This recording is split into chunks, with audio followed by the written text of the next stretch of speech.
Hey, what's good, everybody? I hope you guys are doing good tonight. It is Tuesday, March 5th, 2024. And boy, do we got a lot to go over here tonight.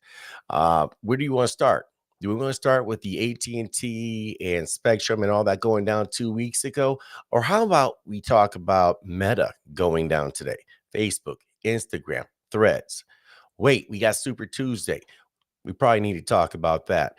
We got some stuff going on here in Wisconsin. Biden, we talked about this a little bit last week. Joe Biden had talked about this where he wanted to crack down on grocery chains for what he says is they're overinflating prices. But is that actually so? Well, apparently, President Biden's out there launching a joint FTC DOJ task force to crack down on unfair and illegal pricing. It'll be interesting to cover that. Got some Hillary Clinton business here. Where do we want to begin? I don't know. Maybe give me a second to think about that.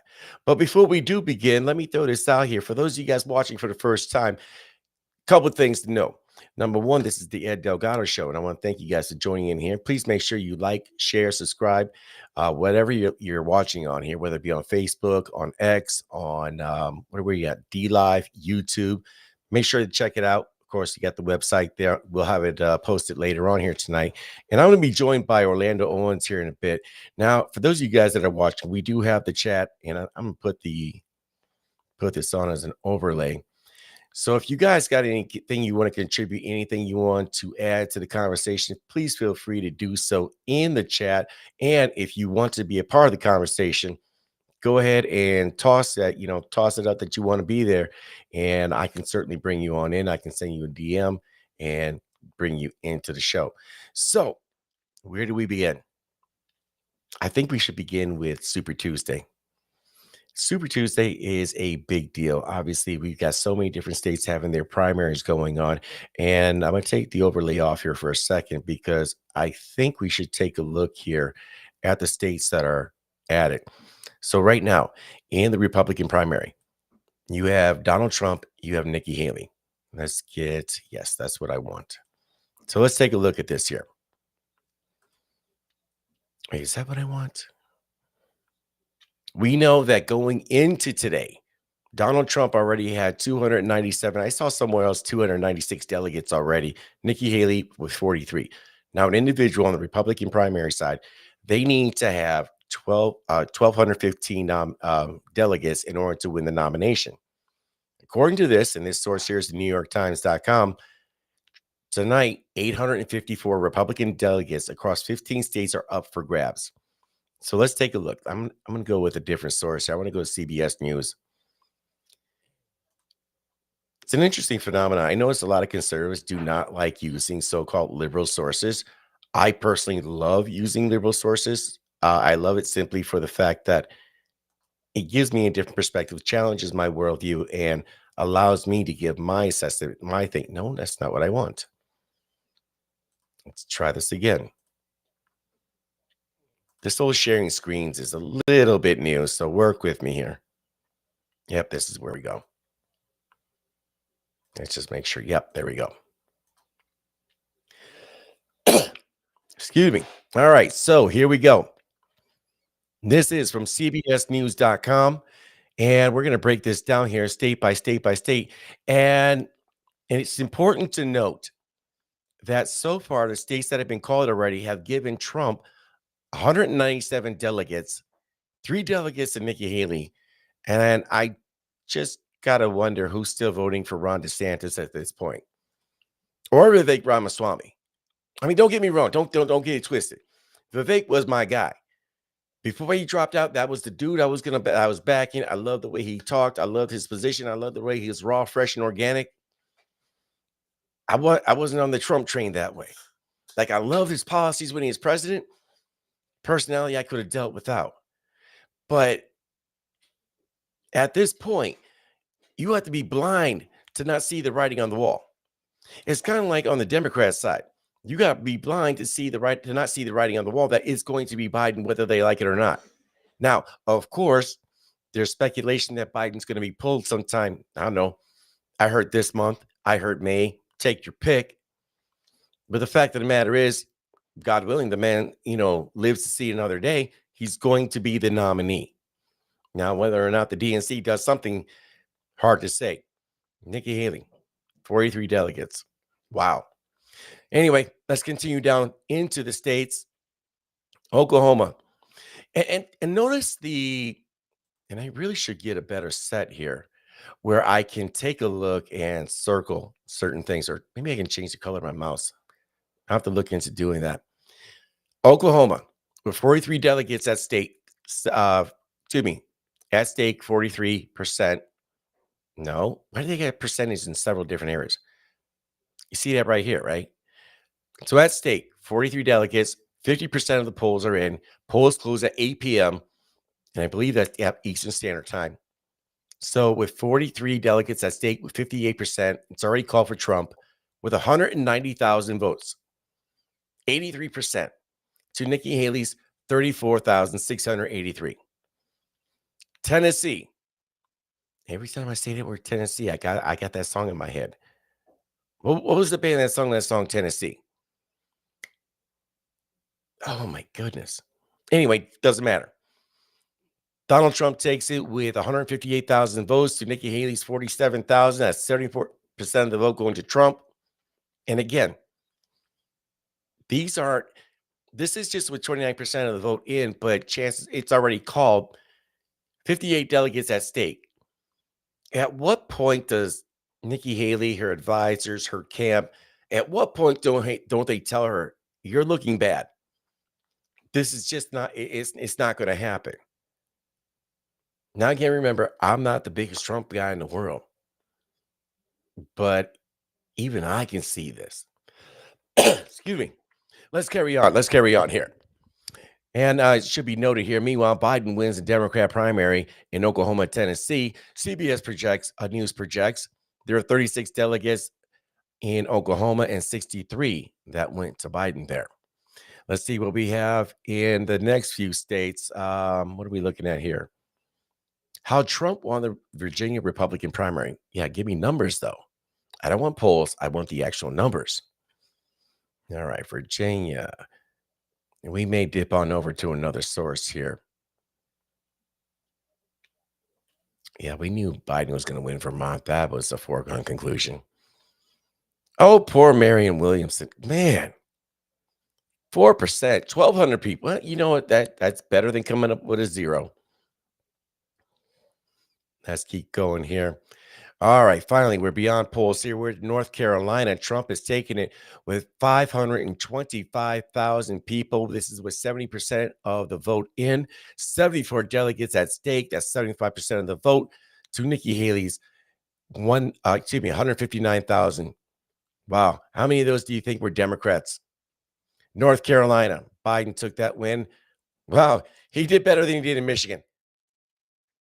At least he beat no preference. Let's see here. Virginia, Trump is taking it with 389 to Nikki Haley's 197. It's actually kind of an impressive showing for Haley there. Credit where credit's due. Virginia, Trump is taking that with 390,000 votes to Nikki Haley's 198,000. Again, another impressive showing, but only 1/3 of the way there. We know Virginia, that's going to Biden. California is going to keep going here. Obviously, they're 2 hours behind us, and we're Central Standard Time. Polls close in the Central Standard Time area around 8 p.m. I believe it's the same for California. Alaska polls close at midnight. Let's see here. Biden wins Iowa. We'll keep going. Let me ask you guys this question. Whether you are a Republican, whether you are a Democrat, conservative, liberal, libertarian, Green Party, socialist, communist, whatever. What do you think here in the 2024 election cycle? What is the most important thing to you? I would love to get you guys your thoughts here because as a conservative, right, I see things from an economic lens, not so much a social issue, although I do have more right-leaning libertarian views on my social issues, but they also align more with Republicans in terms of electability. And I would love to get what your take is here on this. As we continue down this path, let's bring on another guest here into the show. Let's bring on Brother Orlando Owens. What's good, brother? What's good? We're gonna take the let's do this here. All Good, right. man. What's good, brother? We have 29 people watching us here tonight, and we are streaming live on D Live. We are on X. We are on YouTube. We are on Facebook. We're going. Um, I'm watching the numbers roll in, and I'm trying to check other sources as well as you were talking. I'm watching the stuff, and it's just like, um, yeah, looks like Trump's gonna have a good night. Oh, it looks like Trump's gonna have a phenomenal night. And let's go back here to the polls here. I'm gonna move us down here. Now let's get that a little bit bigger. There we go. Or we'll try this one. Now I like this better. All right, so let's continue here. And I want to get back to the question of what are the most important issues for voters. And again, if you're a Democrat, you're a socialist, you're Marxist, I don't care. I'm going to hear what everybody has to say on that. But let's get past the polls. Let's see if anything else. Nikki Haley has no events on her Super Tuesday schedule. This is interesting. Nikki Haley kept a light schedule on Super Tuesday, flying to South Carolina this evening after campaigning in Texas. The former UN ambassador was expected to arrive in Charleston by the afternoon. She said her main goal in tonight's primaries was to remain competitive. I'm going to stop right there. Yeah. Do you remember The Princess Bride? And there was that little bald dude named Vicini, and he had Andre the Giant and the Spaniard, the swordsman that was basically his lackeys, and he kept saying inconceivable. And the Spaniard's like, I do not think that word means what you think it means. And what do you say that to say? Competitive. I don't think Nikki Haley knows what competitive means. Yeah, so you would say this is not competitive. Oh, well, again, we go through the numbers. It's kind of an ass whooping. Yeah, and I think. Go ahead. It's rather decisive, rather telling. Mm-hmm. I guess that's the best I can say by still being polite. Well, I just think there's a certain point where it's like being competitive, going back and forth. You pick up a state, he picks up a state, kind of like in years past. During 2016, who was it? Ted Cruz. He was picking up states left and right, as was Trump, and that's competitive. But when all your claim to fame is in terms of what you've been able to get is Washington, D.C., again, there's probably 13, 14 Republican voters in D.C.? Really? I saw that, and hey. I just think it's kind of crazy. I just think it's great. Yeah, she won DC, and it was like, oh, that's a feather in your cap. Meanwhile, you've lost like every other state, and not just there's losing, and then there's just it's Stone Cold Steve Austin going over there walking, stomping a mud hole on somebody's backside and walking them dry. That's what I'm seeing here.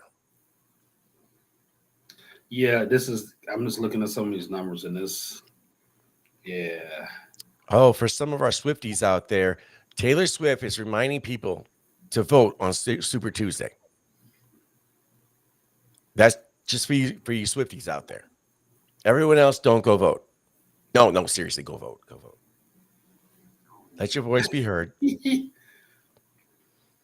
Let's see. Here's a lot of updates. This is 4:30 p.m. Eastern Standard Time. Going to Super Tuesday. Nikki Haley's support boosted by appeal to independents and women. Let's address this here. Go ahead. Independents and women, and I want to start with the women first. And let's take this off because we won't need that. We're going to go back to another source later on. But I want to talk about this idea of the woman voter. Mm-hmm. And this is why I really despise when there's a candidate out there and it's a female. You could tell it's a female by every metric, facial Okay. structure, hair, even if she's got short hair, you just know she's a female. Height, how she carries herself. Women all walk essentially the same. I hate it when a woman's got to point out the fact, well, she's gonna, and don't get me wrong, somebody's gonna say, well, what about Rebecca Clayfish? I love Rebecca, but I hated it when she did the same thing. And I always go back to the question: am I voting for a set of ovaries, or am I voting for the best person to do the job? Pick one. Mhm. We're either doing identity politics or this We're is not. meritocracy. How damn good are you? Yeah, I mean, you're not going to get any argument from me there as like focus on the best candidate. Um, yeah, I'll just stop there. Yeah, we don't want to get too hot. Yeah, I feel you. I feel you. I mean, because again, I want to recognize the triumphs, but to your point, should it be the like the forefront of the campaign? So I understand your concern, but I also want to also respect the fact that this is something unique, but Mhm. not to the point it overshadows, um, you know, the your qualifications. Right. If I can say that way, I want your qualification to shine more than that. I clearly like I see it, but like you said, if you continue to incorporate it, then it becomes a part of the campaign, and then you kind of like you said, you might lose a few people. Like, yeah, I just like you. How about if I just like you? Right. You know, you make some valid points. Well, and again, you want to highlight yourself being a mother, then by all means, please do. Because, yes, guess what? Only a woman can be a mother. Yeah. All right. Absolutely. I'm with that. But anything more than that, again, you're playing identity politics. Am I here just to vote for your gender, or am I here to vote for the best person? But let's take You a look vote. at this map Go here. ahead. I'm sorry. Go ahead. Take a look at this interactive map. Maine for Trump, Massachusetts for Trump. Virginia's still out because that's actually a close race. Wow. No, not Virginia, excuse me, Vermont. Check this out. Check these numbers. This is the vote count right now with 52% of the votes in. This is actually competitive. 17,478 to Nikki Haley's 17,053. That is actually competitive. So we moved to Virginia, not even close. North Carolina, not even close. Tennessee. Who sang that song Tennessee back in the 90s? That's the group from here. It's not the Fugees. No, they're from here. Oh, My goodness. I know you're talking about, but they from Milwaukee. really? They're from Milwaukee. Yeah. It's on the tip of my tongue. Arrested Development. Rest of Development, and yes, they're from Milwaukee. The lead singer is from Milwaukee. No kidding. Yes, That, he is. that's a trip. All right. Let's see here. Minnesota with three-fourths of the votes so far. This is just with 7% checking in. That's already called for Trump. Arkansas for Trump. Oklahoma for Trump. Texas, Trump. Colorado, Trump. And that's with 85% of the vote that's been checked in. Utah still hasn't reported anything. Polls close at 10 p.m. Central or Eastern Standard Time. And then we're left with Alaska, which closed at midnight, and California, which closes at 11 p.m. Eastern Standard Time. And then there is also American Samoa. American Samoa. Ah, Yeah, you know what? I think Guam is in here within the next month or so. Guam, Puerto Rico. I mean, it's like even they get a say in it. I'm watching a race down in Texas Hmm. that I want to see the results. Oh, yeah, I know who you're talking about. I know who you're Yeah, talking about. I want to see how he's doing tonight. I I'm going to can't. go on a limb and say that this individual you're talking about barely breaches double digits. I'm trying to see if I can find some numbers. Yeah, I don't see any numbers just yet, so we'll see. Mm-mm-mm. We'll see. So Yeah, let me ask you, and I know we've talked about this before, but let's, let's kind of chop it up here. What's your take on the fact that Nikki Haley has not dropped out at this point? you know, I've heard a lot of commentary and like the why, and let me also say this: let's not. We got the local news coming on at 9:30, I think tonight. Hmm. Who's at 11:20, 11:30 coming on tonight, and also let's also be mindful of the Trump address. I don't know what time he's coming on tonight, Let me look that up here. so we may want to cut away and get some live coverage of that. I I don't know. I know there's been some where does Nikki go, right? She's banking on these trials to remove Trump. I mean, we saw what happened. Just was it this morning or yesterday for the Supreme Court, United States Supreme Yep, Courts? that was yesterday, and that was huge. So all those states, it was like six of them, whatever, seven of them, they removed him. He's back on the ballot. Well, they all will be overturned now.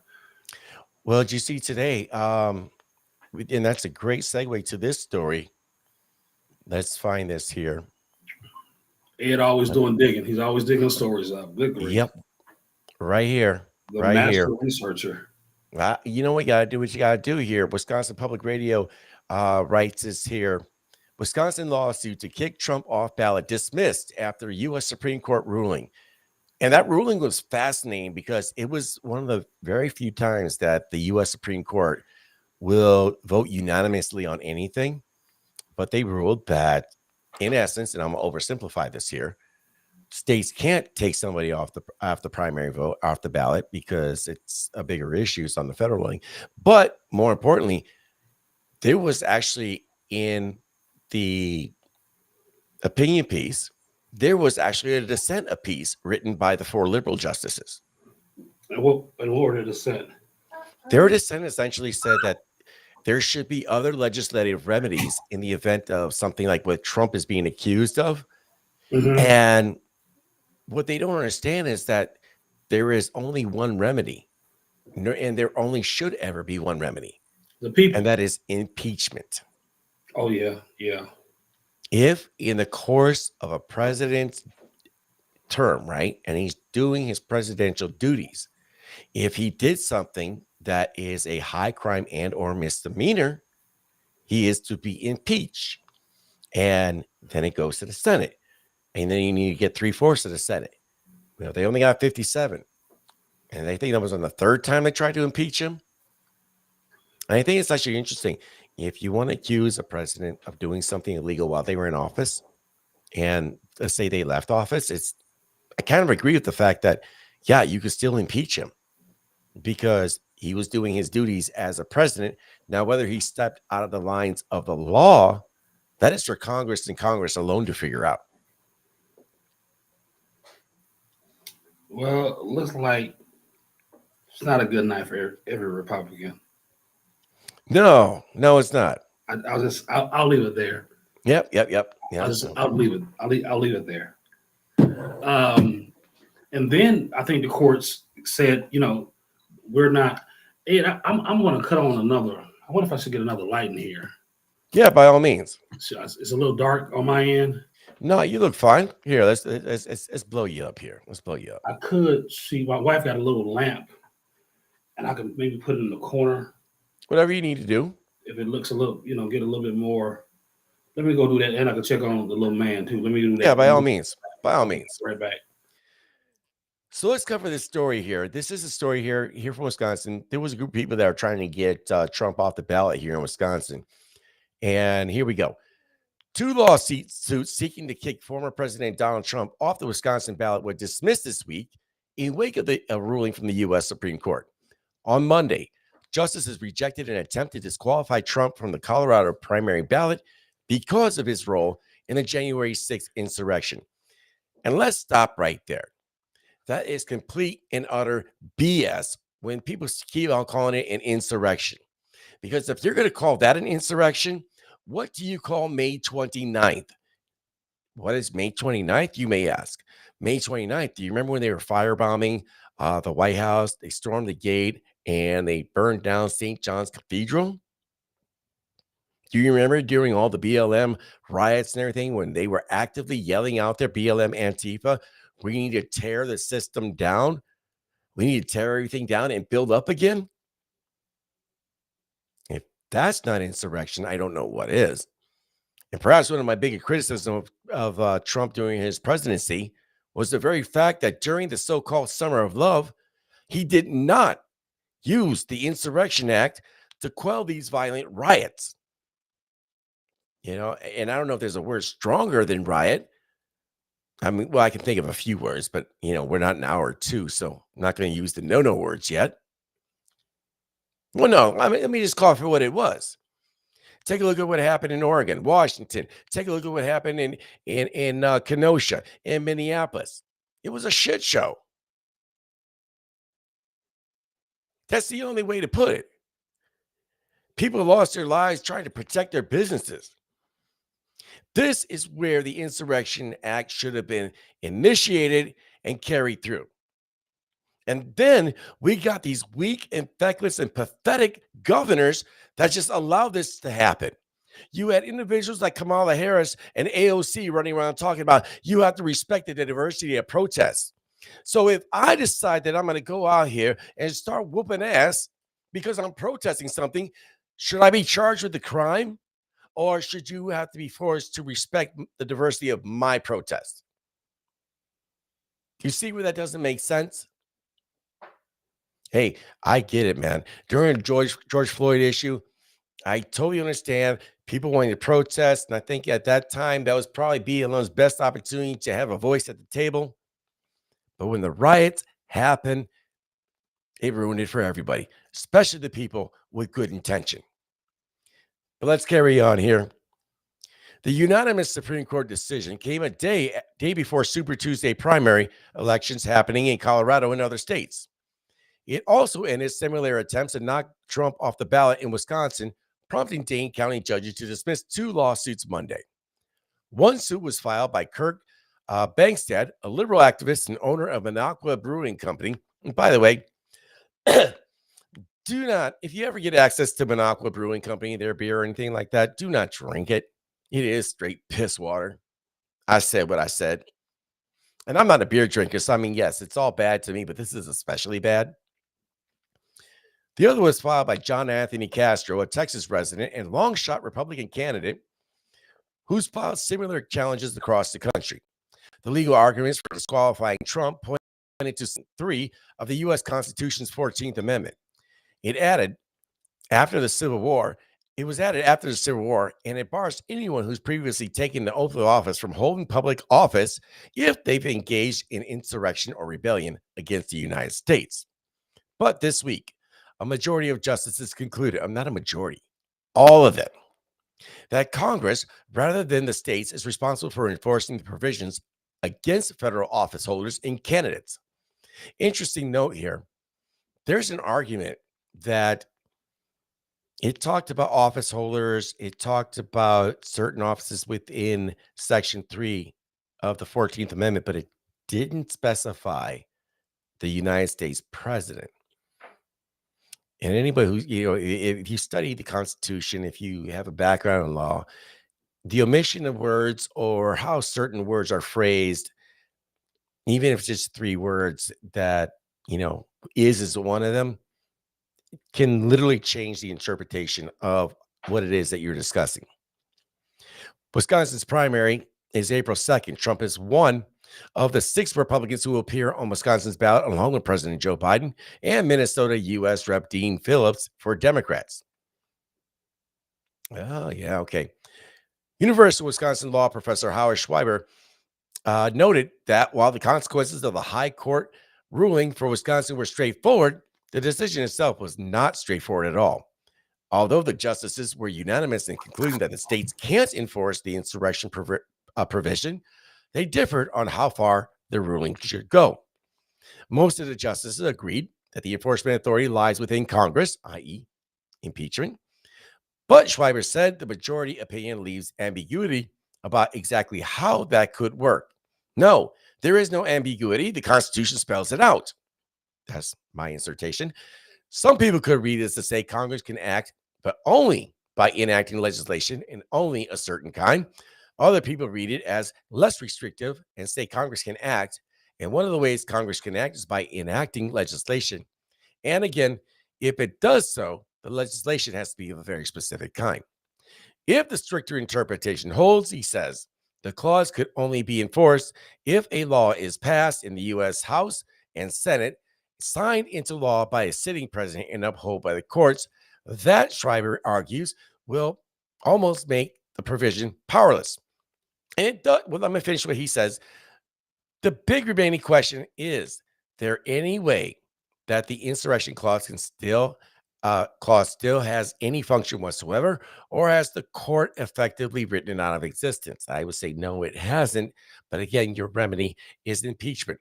Furthermore, if Congress today, the U.S. House of Representatives and the United States Senate pass a law, and let's say they have Trump in mind for all of that, right?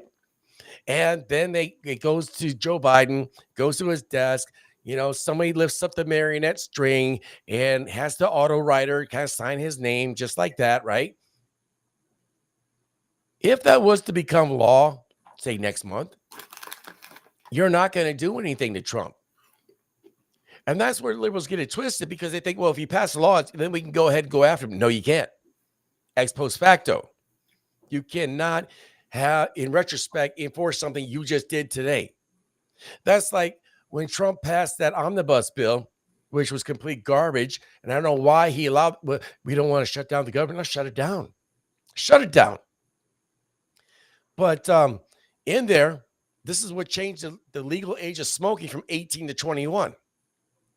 So on December 31st, you were 19 years old. You got get yourself some smoky treats legally. January 1st, though, no smoky treats for you. No Swisher Sweets, no Smokies, no blunts, no roll-ups, no nothing.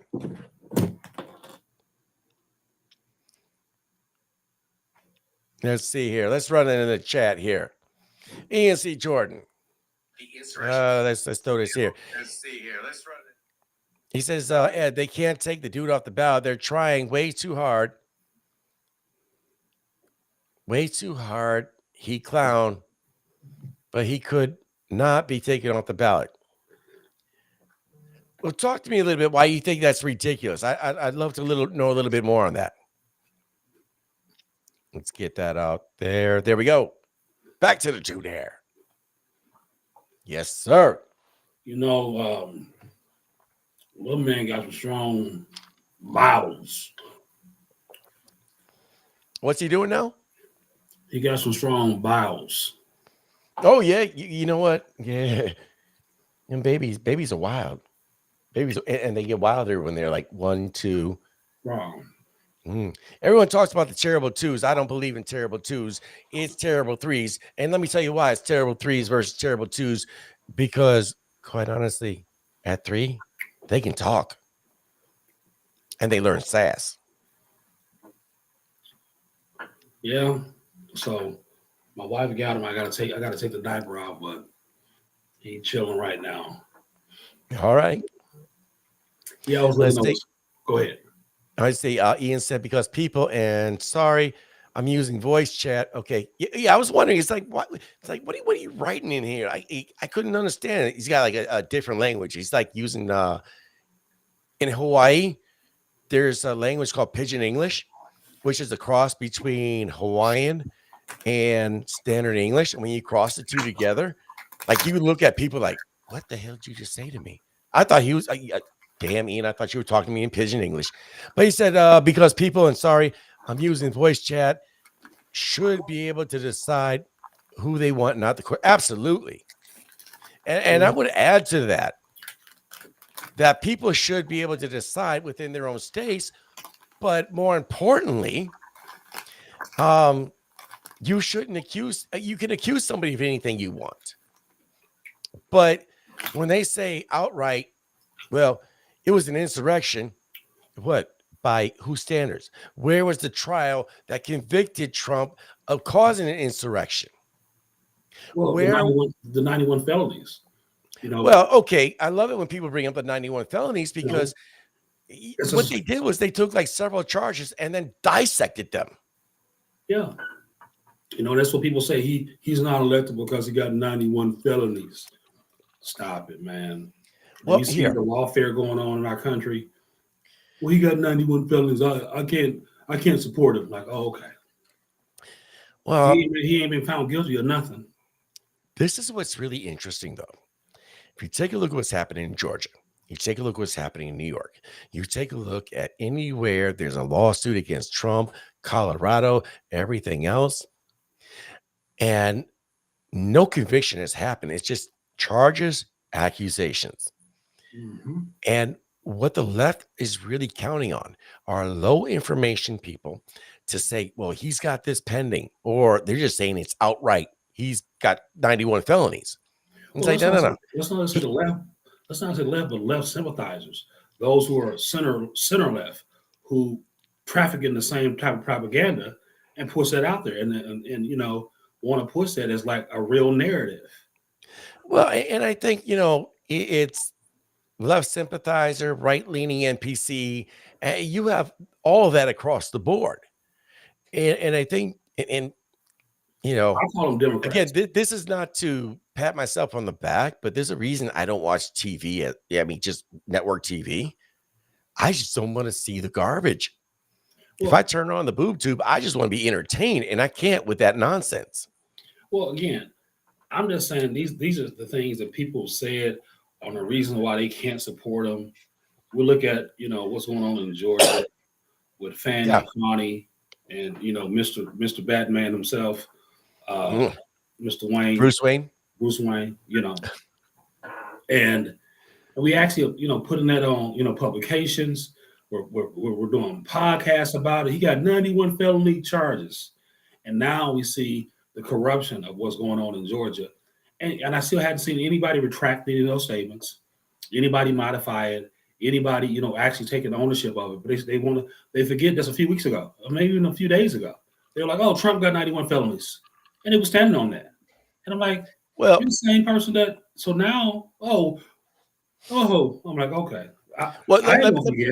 Let me just get into this here, and I know you and Ian got some bad blood, but we're gonna keep that to a minimum here. Sure we are.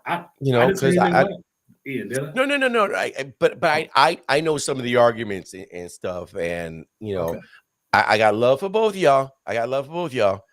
And Ian and I have been in odds. You and I have been in odds over the years. These things just it's the circle of life. It's just the way things go.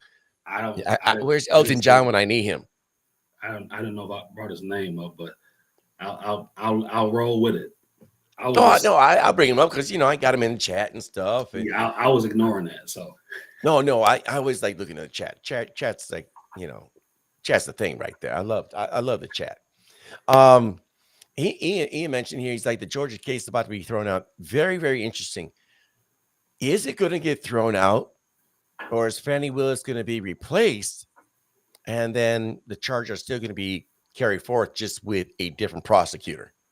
I think they're going to disqualify her entire office, and they're going to probably try to find another county that will take it. An adjacent county, kind of like Wisconsin? Another county, in Georgia, would another county, DA, and I think, would they take this case on? And I think at this point, with it being so polarizing, and it's been so tainted, and Georgia's been such a laughing stock right now. I Mm-hmm. think any DA at this point will say, you know what, I just don't want to get involved, even if I support the fact that Trump maybe did some things. I just don't want to get involved because it's so tainted now. Um, it'll be hard, and I don't know. It definitely won't pick up before the election. Right. Having to a whole new county to do a whole new investigation to verify Fonnie Williams, her office, all the stuff they did to redo all those. That's Fonnie who had all the Trump indicted pictures put up. And these people pled to lesser crimes for whatever the case may be. But now some of those things are going to have to be questioned, and they're going to be overturned because that's the same information that all those lawyers now for the 27 that she had on the pictured up. Those Mm-hmm. pictures, they're going to now have those cases relitigated. Not only those cases, but every case that Fonnie was on in her office, who used like telephone pings to be Yeah. part of the evidence. So it's just a fiasco. She's ruining the reputation of the office. And at this point, I don't know another county DA who would even want to rehash it because it's just a bad look at this point. And if anything, they will wait till after the election. And if Trump wins, nobody's going to touch this. I think even if Trump loses, I don't think a DA, nobody wants to. At this point, it's just not. Now, I guess if Biden wins, that's a different story. But again, in the current political season for the next 8 months, 7 months, I don't know any DA that really wants to, that will say, yeah, I'll take a look at it. We got some. Hey, let me know. Let me know. Let me know if you guys are hearing this here. I'm going to play Fox News. This is live. I want to get this on the record. Are here. you hearing this? Haley, who has pegged her campaign to the biggest day of the primary season. Of course, that's today, crossing the country over the last several days. Are you hearing that? I can hear it. Okay. To visit so many of these Super Tuesday states. What we're going to do is we're going to She is not holding any public event. We're going to just mute this here. This is Fox News. They're streaming live. And we are going to wait until President Trump is going to give his remarks. I will say it's choppy, Ed. Let me try this again here, and we'll give it a few seconds to see if it comes through clear. Is watching results come in with her staff and with her family and friends. And according to her campaign, she says, quote, "The mood is jubilant there in Charleston." We'll be back in just a moment. That looks pretty good. The sound never was choppy. It was just the audio of it, the video of it. The audio was great. All right. We're going to just mute that for the time being until the president comes on. Yeah, interesting. How is the mood jubilant when that's just a savage? It's ridiculous. Or is it redonkulous? I don't know. Again, some are saying Nikki wants to run on the no labels and that she needs to stay in because if she gets out, she now loses the attention and the platform. That eventually, if she's going to be on no label, she needs this platform to continue to roll until she makes a decision to run on no labels. That's why taking this pretty definitive defeat, she has to say in it because that to get out now she loses the platform. Oh, it's interesting. She's drying up in terms of voters, not voters, but voters too. But she's drying up in terms of donors. Is she? Like there are people that are just talk. Well, okay, let me put it this way: she's drying up in terms of donors from Republicans, but apparently Democrat donors are just going in full bore. Right. So again, I had a conversation today with a guy at the barbershop. You got to watch out for the barbershop because yeah. He told me, he's like, man, a lot of people is talking about Trump. And I tried to press him, and I'm going to see him in a couple of days. And I'm going to ask him again. I'm going to press him. It's the barbershop talk and the neighborhood talk of vote for Trump or vote against Joe Biden. This is the exact opposite of what we had in 2020. A lot of people like to talk about, well, Trump didn't lose the election. Yes, he did.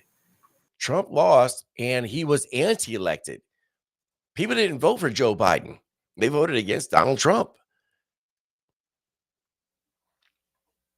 Well, I'll meet you halfway when you look at the numbers, right? Well, the numbers cooked. That's all I would say. But I get your overall point. That people came out and it wasn't so much voting for Biden; they were voting against Trump. Now, what that actual number was, I don't know. But clearly, the sentiment was a vote against Trump.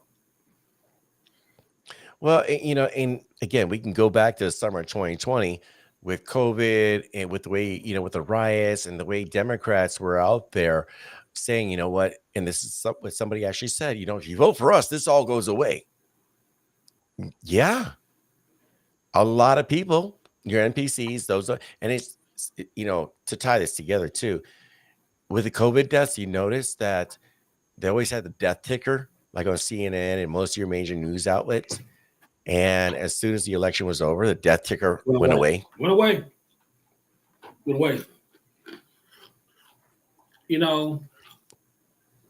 These so-called news outlets, I think people will see it for what they are now. It's not news. It's opinion. If you want to call Fox News opinion, it's opinion.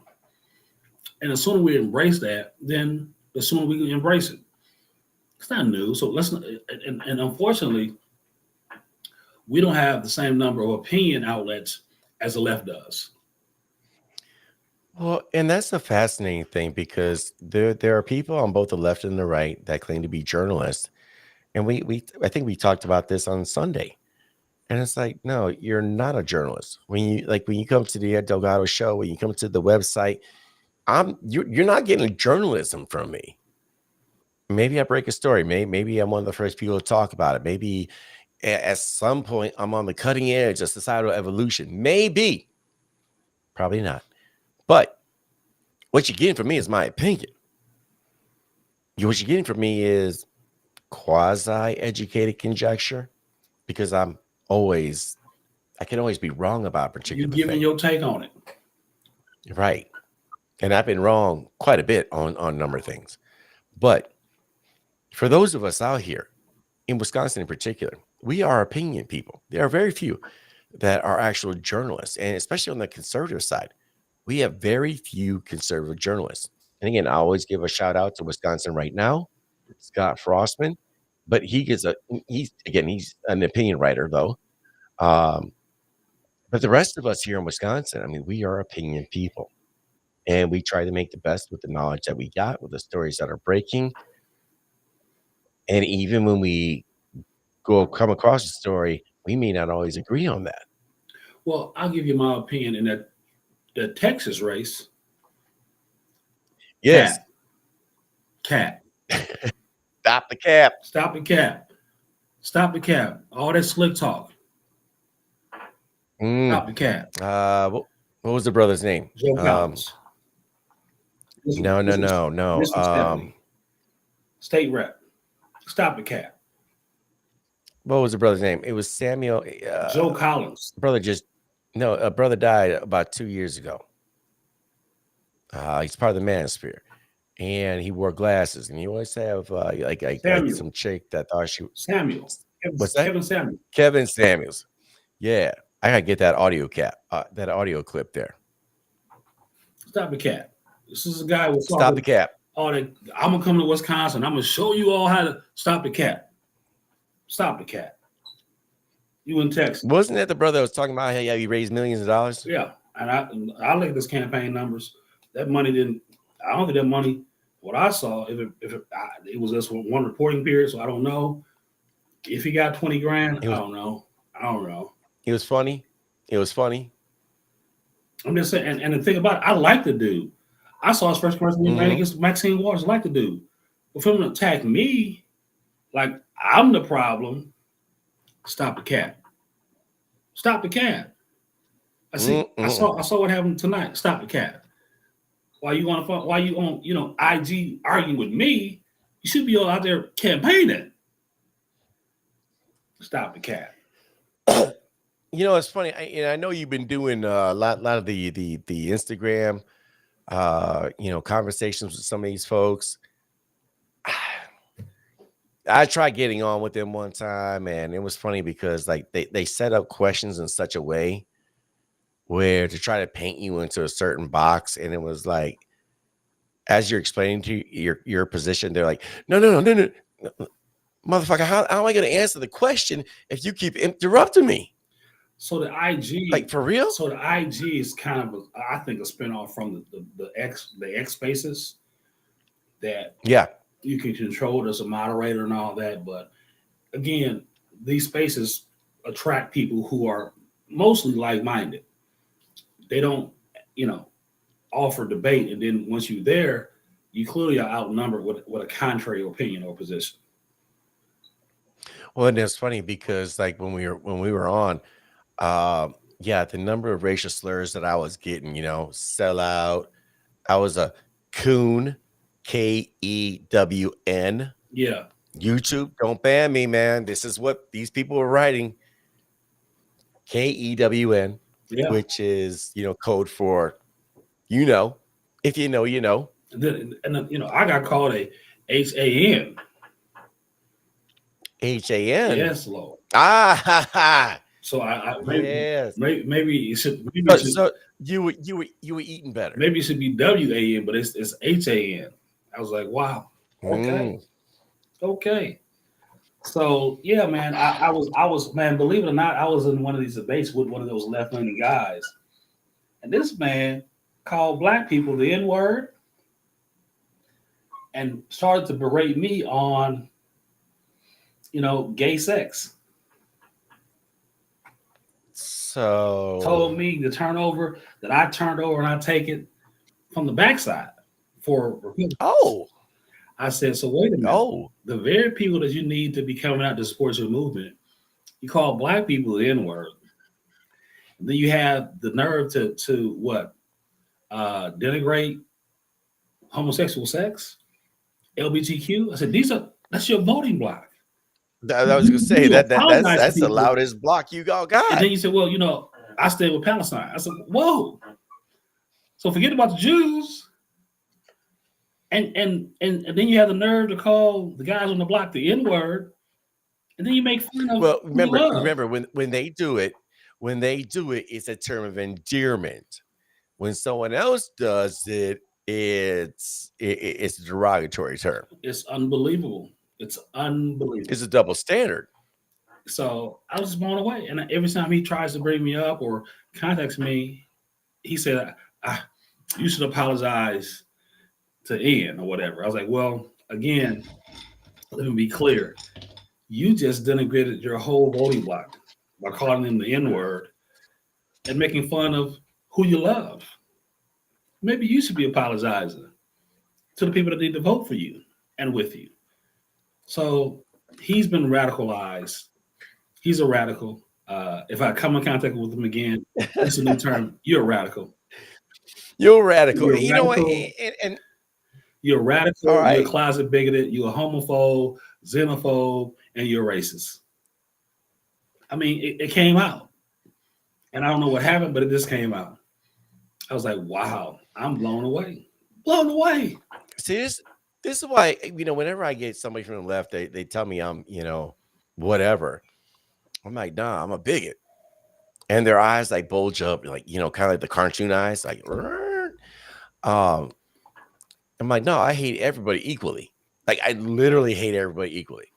Like, I do not discriminate. I am, it's kind of like when I go on to when I'm on the freeway, you and I could be friends, but if we're driving next to each other, God, I hate everybody. Black, white, Puerto Rican, polka dot plaid, or Asian. Doesn't matter. Doesn't matter. So does that make me bigoted? Fine. Whatever term you would have put onto me, have fun with that. Hey, you are an equal opportunity jerk. Oh, I am, absolutely. But give me 5 minutes of an honest, intellectual conversation, and you won't love me enough where we're going to want to sit down and break bread.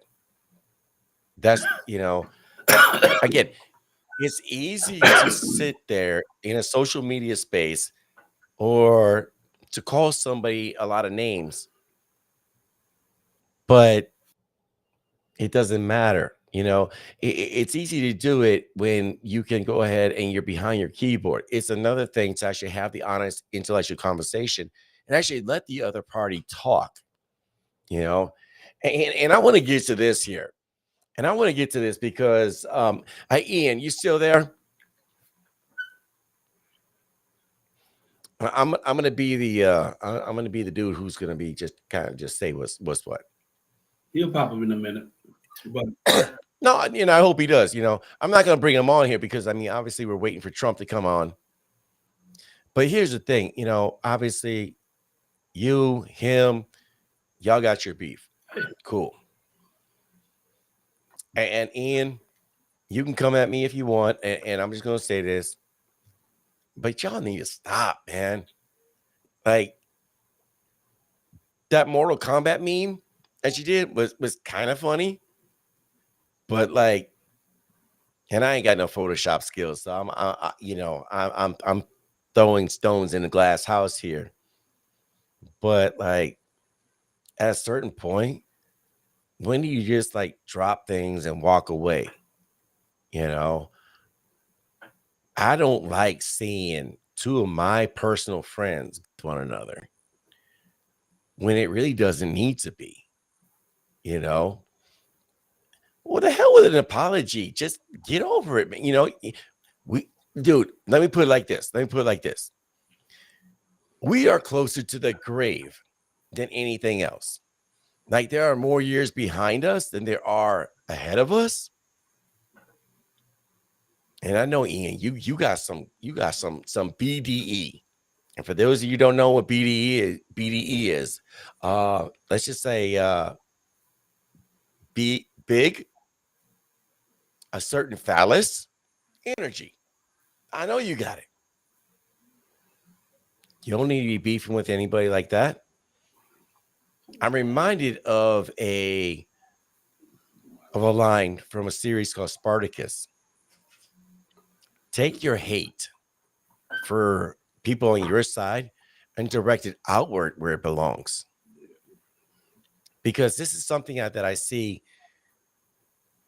for the last couple of years. You know what I mean? And it cost us the 22 election. It cost us the Dan Kelly race in the U.S. Supreme Court. And that's going to eventually cost us the Wisconsin Assembly here within the next election cycle or two, because of the maps, was a direct result of losing the Supreme Court. And do we, all of us here, that have a level of influence, that have a level of sway with people, do they need to see us arguing like impetulant children? And I'm saying this for myself too, because I've gotten into it with folks too, which is why I instituted the rule. I don't fight with nobody.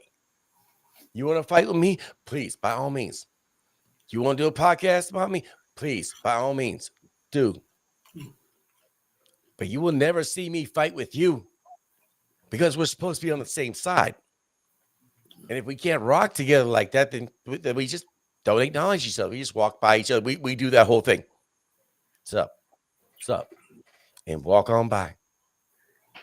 But instead, we as conservatives, and I'm gonna throw this here to the Recall Voss group, and I'm gonna throw this here. Oh, they've got so many issues. Yeah.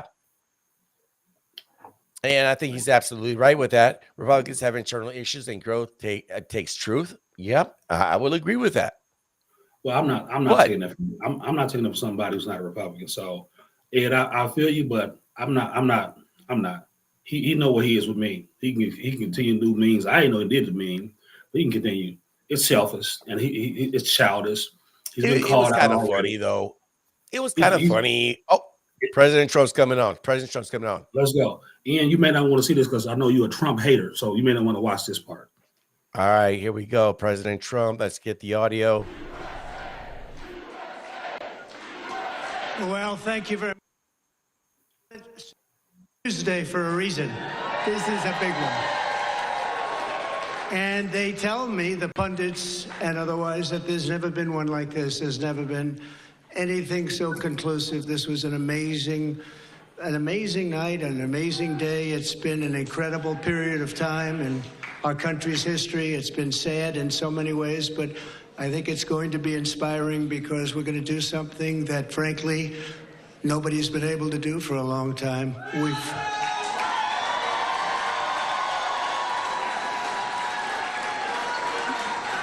We've watched our country take a great beating over the last 3 years, and nobody thought a thing like this would be possible. We wouldn't have Russia attacking Ukraine. We wouldn't have Israel being attacked. Iran, as you know, was broke. When I was running things, they were broke. They didn't have money for Hamas. They didn't have money for Hezbollah. We had no inflation. Inflation is destroying the middle class. It's destroying everything. Inflation, if you look back over the history, hundreds of years back, it's called inflation. It's called a country buster. And that's what it's doing to our country. What's happened with inflation has been unbelievable.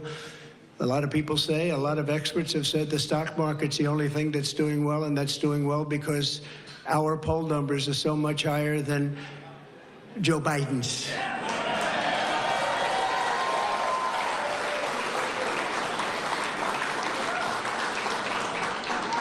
He's the worst president in the history of our country.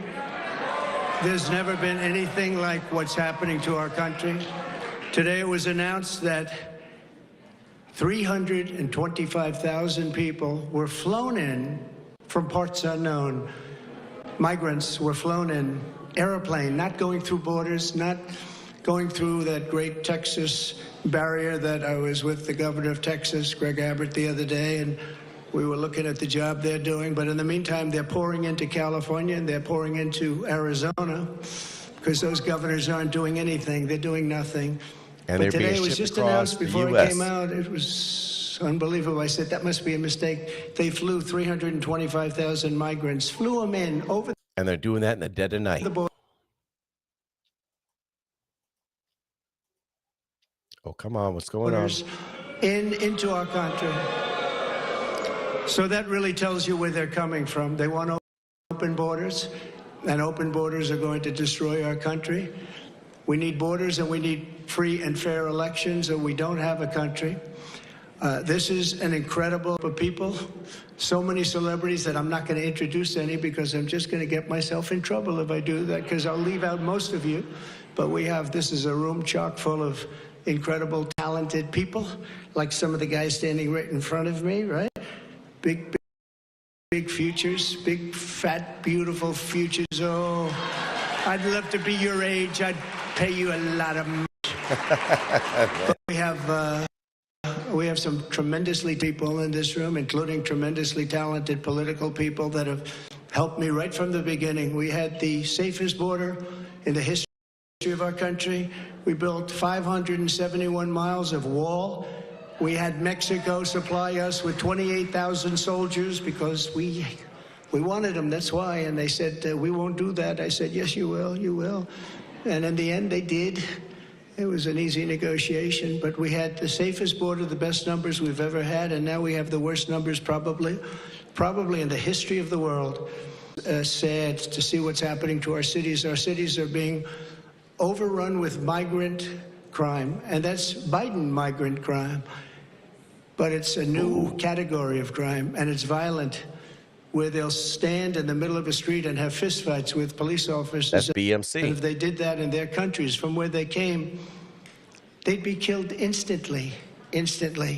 They wouldn't do that. So the world is laughing at us. The world is taking advantage of us. 3 years ago, we were at a level, we were energy, we were going to be very shortly energy dominant, and today we're getting oil from Venezuela. Can you believe it? And we're doing numbers on that oil. You know what we're doing? We're refining the oil. We have our refinery for that oil. It's really, I call it tar. It's not oil. It's terrible. We have real stuff. But we're refining it in Houston. So for all of the environmentalists, you ought to look at that, because all of that tar is going right up into the atmosphere. You just ought to take a look. It's the only plant that can do it. We have the only plants that can take tar and make it into oil, and that's what it is. It's a shame. But we were energy independent. We were going to be energy dominant. We were going to be supplying oil to Europe, all over the world. And then a tragic thing happened during the election. It was a tragedy because you wouldn't have, think of it, all of the problems that you have today, I don't think you would have had any of them. You'd only have success. And that's what's ultimately going to unify this country and unify this party. We have a great Republican Party with tremendous talent, and we want to have unity, and we're going to have unity.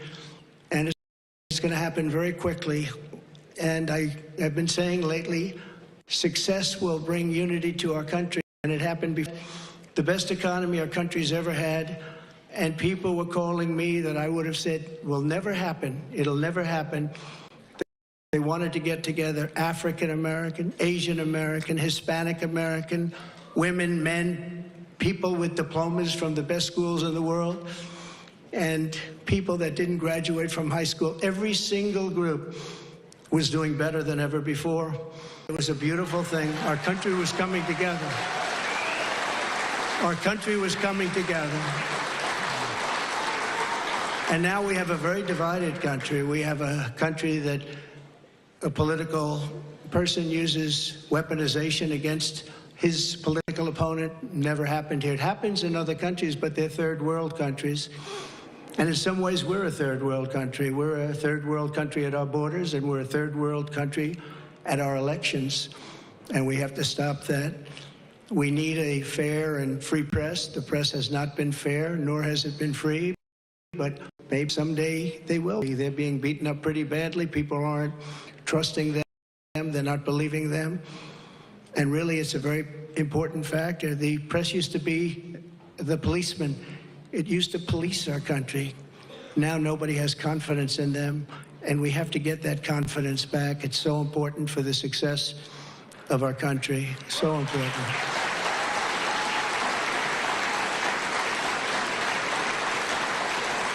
So this has been a day that we've been waiting for. I want to thank my family for being here. It's a great family. I have a great family.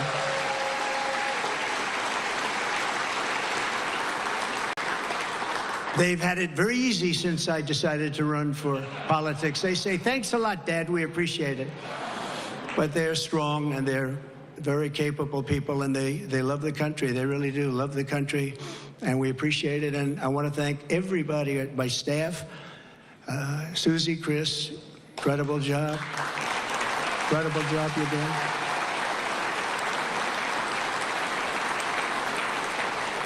I read an article yesterday where it said this is one of the finest run campaigns that anybody has ever seen. That's pretty good, right?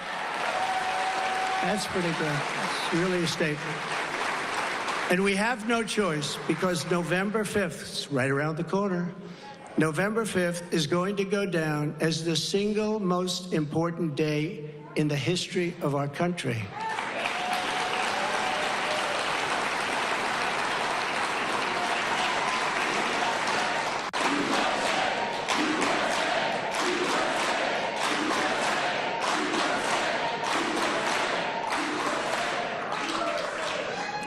We're going to take it, and we're going to make it like it should be, respected. Right now, we're not respected. Right now, our country is known as a joke. It's a joke. Other leaders who I speak to, other leaders can't believe what happened to us, because 3 years ago, we were the most respected country anywhere in the world by far. We were doing things that nobody could believe. China was paying us billions and billions I would of add, dollars. too, that it's not just respect, but there was a healthy level of 25 fear years, they paid us nothing. Zero, that not 10 cents. I was getting billions they of weren't, dollars, people weren't and they making were happy moves about it, as like happy that, as you can be. like they're doing today. Of course, maybe there's reasons for things having happened, but they were not so happy with certain things, I guess, based on things that took place. But we were getting along with everybody. We were getting along, and we were respected by everybody. We had no wars. Remember when I had the debate with Hillary Clinton? She said, look at him. Look at that personality. That's He's probably going to one of the cause biggest wars." selling I said, points "No, my for personality President is going Trump. to keep us out of No wars." new And wars. that's what happened.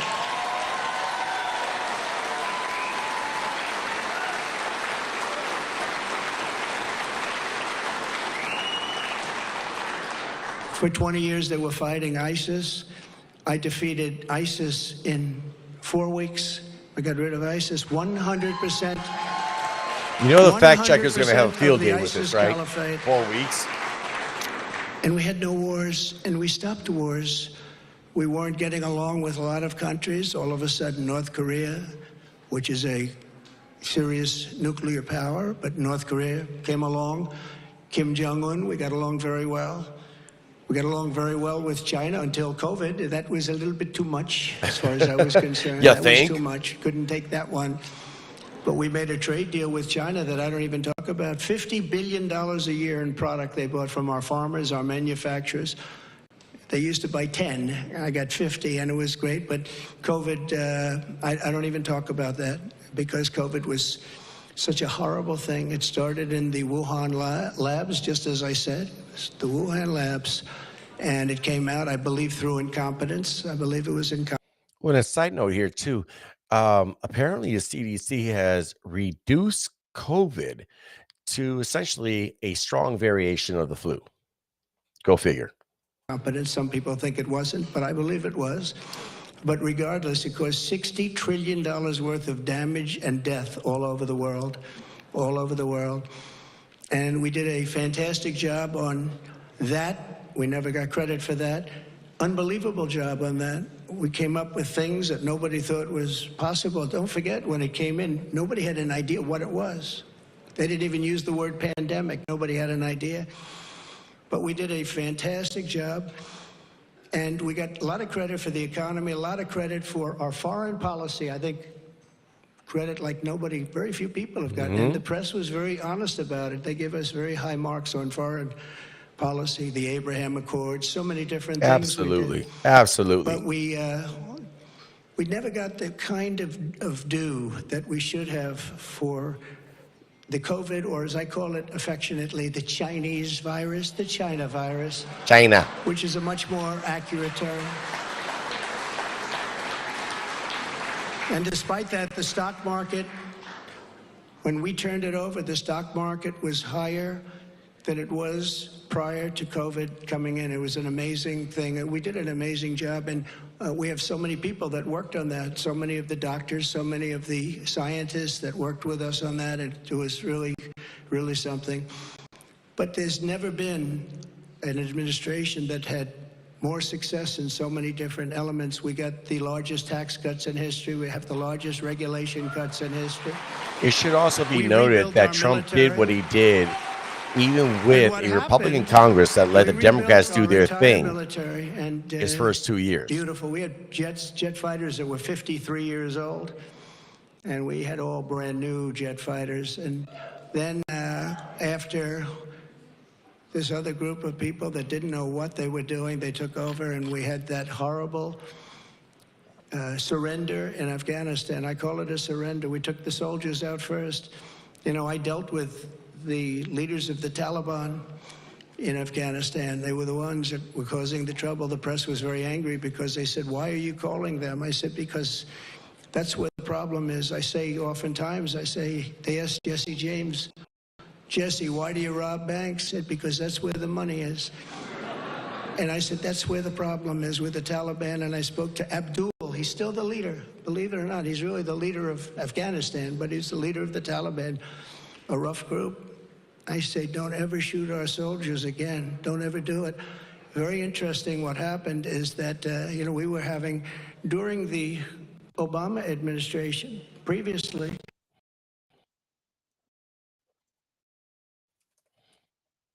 and I let them know, I said, don't ever let that happen. I said in a rather nasty fashion. We don't have to go into it tonight. For 18 months, we lost nobody in Afghanistan. That horrible, horrible withdrawal, where we lost 13 soldiers, 38 horribly wounded, left Americans behind. You know, you have Americans right now still behind. Call them hostages if you like. It was a terrible moment. We left $85 billion worth of brand new, beautiful equipment behind, jets and tanks and everything you could think of, goggles, night goggles. They didn't used to fight. They're good fighters. They didn't used to fight at night, but now they do because they have goggles. They have better goggles than we have. So that led to a lot of bad things, and now the worst things are happening. The things that are happening now are unthinkable, and they're unthinkable at the border. We have millions of people invading our country. This is an invasion. This is the worst invasion probably. We've never had anything like it. No country has ever had anything like it. The number today could be 15 million people. And they're coming from rough places and dangerous places. And we had that shut down. We had everything going so beautifully. When Joe Biden goes to the beach, because somebody on his staff thinks he looks very good in a bathing suit, until he can't get his feet out of the sand or lift the chair, which weighs about 9 ounces. Joe Biden, if he would have just left everything alone, he could have gone to the beach. He would have had a tremendous success at the border and elsewhere. So we're going to take back our country. We're going to make sure. Could you imagine? Let me turn this down here. Could you imagine Joe Biden going to the beach right now, and the beachgoers out there? He's over here asking people to touch his blonde hairs on his legs and all that other. God, got it nasty. We're going to become an energy of the world. We were ready to become energy dominant, and they stopped that. They stopped that. But we're going to become energy dominant. We're going to pay off debt. We're going to do things that nobody thought was possible. You know, we hadn't done our second phase of the tax cuts. When we did the tax cuts, the Democrats fought us very hard. And now they say, well, I guess that was pretty good because we took in much more revenues after we cut taxes. And then we did all of those regulation cuts, and people were working, and everybody was happy, and we were all proud of our country. But we're going to win this election because we have no choice. If we lose the election, we're not going to have a country left. That's like one of the biggest things that I loved about the Trump presidency. He had enacted a policy that for every regulation created, you had to do away with 2 of them. We love you too. And we love our country. And we can't let this magnificent, some people call it an experiment. I don't call it an experiment. I just say this is a magnificent place, a magnificent country. And it's so sad to see how far it's come and gone. When you look at the depths of where it's gone, we can't let that happen. We're going to straighten it out. We're going to close our borders. We're going to drill, baby, drill. We're going to get the inflation down. And we are going to make our country greater than ever before. And we're going to do it quickly. We're going to do it quickly. It's going to go fast. We have to get the criminals out. We have many, many criminals that have entered our country. We have people coming in from such bad places, and we're going to have to get them out. We have murderers. Let's be honest. Every individual who enters the country illegally is a criminal, as noted by U.S. law. We have people coming into our country that just shouldn't be here, but many, and I say many, large percentages, they come in through the caravans, they come in many different ways. Now we find out again, they come in through airplanes, we send them in. This is crazy. But they come into our country, we're going to stop on borders. We're going to have to deport a lot of people, a lot of bad people, because our countries can't live like this. Our cities are choking to death. Our states are dying. And frankly, our country is dying. And we're going to make America great again, greater than ever before. Thank you very much. It's been a big night. Thank you very much. Thank you. Ladies and gentlemen, the 45th president of the United States of America and speaking to a crowd of his supporters in the ballroom at the Mar-a-Lago, potential and most powerful 47th president, Donald J. Trump, making remarks right there. Let's see, let's get that off there. Orlando, what do you think, man? Hey, he's rolling. He's rolling. I don't have much to say about what he said. He's rolling. So there's he and I were in the chat texting here. There's 2 Trumps, right? There's a Trump who's the impetuous child who, I won the election. Settle down, get him a cookie. That Trump I can't deal with. And then the Trump that you saw here tonight, that's Trump. The Trump that paints the picture of the potential of what America can be. The Trump that tells you the story of his successes in his presidency and what happened, despite being hamstrung by individuals like Paul Ryan and the Republican Congress his first 2 years, which allowed the Ukraine-Russia hoax to continue and move forward toward his first impeachment. Because if you think about it, the first 2 years, the first year, maybe two, of any president, and I love when people talk about, well, a president, this isn't where you learn on the job. Wrong. Everybody, I don't care if you're a businessman like Donald Trump, a senator, a general like Eisenhower, a congressman, doesn't matter. It's a learning curve, and it's a very steep learning curve nonetheless. So even despite the fact he had everything riding against him, he did so much good for the country. Where, again, if you're looking at the writing on the wall, this is the nominee. Christopher Lawrence pointed out, he had a post here that Nikki Haley has won Vermont, but as I'm looking here at the New York Times, they called it. Nikki Haley wins Vermont with 33,000 votes, 33,152, which is 50% of the vote. How is that 50%? Well, okay, there's other people that were involved. Donald Trump got 30,641 with 46% of the vote. So Nikki Haley won Vermont, which meant a lot of Democrats voted for Nikki Haley. Somebody, and I don't know who said this. I don't know who said this, but I remember what was said. And I wish I could find the post or the tweet, but they said probably the dumbest fucking thing I've heard all year. And we are in hour 2, so I am allowed to swear. By the way, we had a friend of ours, Mo Reese-Delk, and we're going to get him on the show here eventually. Mo's wild. Mo's wild AF. And Mo's like, damn, you be swearing around Orlando. Well, Orlando, like, if I'm not swearing, then something's wrong. Like, I'm sick, I'm under the weather, somebody died. That's kind of how me and Orlando roll. Just be you. Just be you. Just be you. Keep it raw, fresh, and organic. I just saw the meme and saw Ian's post. Unbelievable, but we'll go back to that later. Mortal Kombat.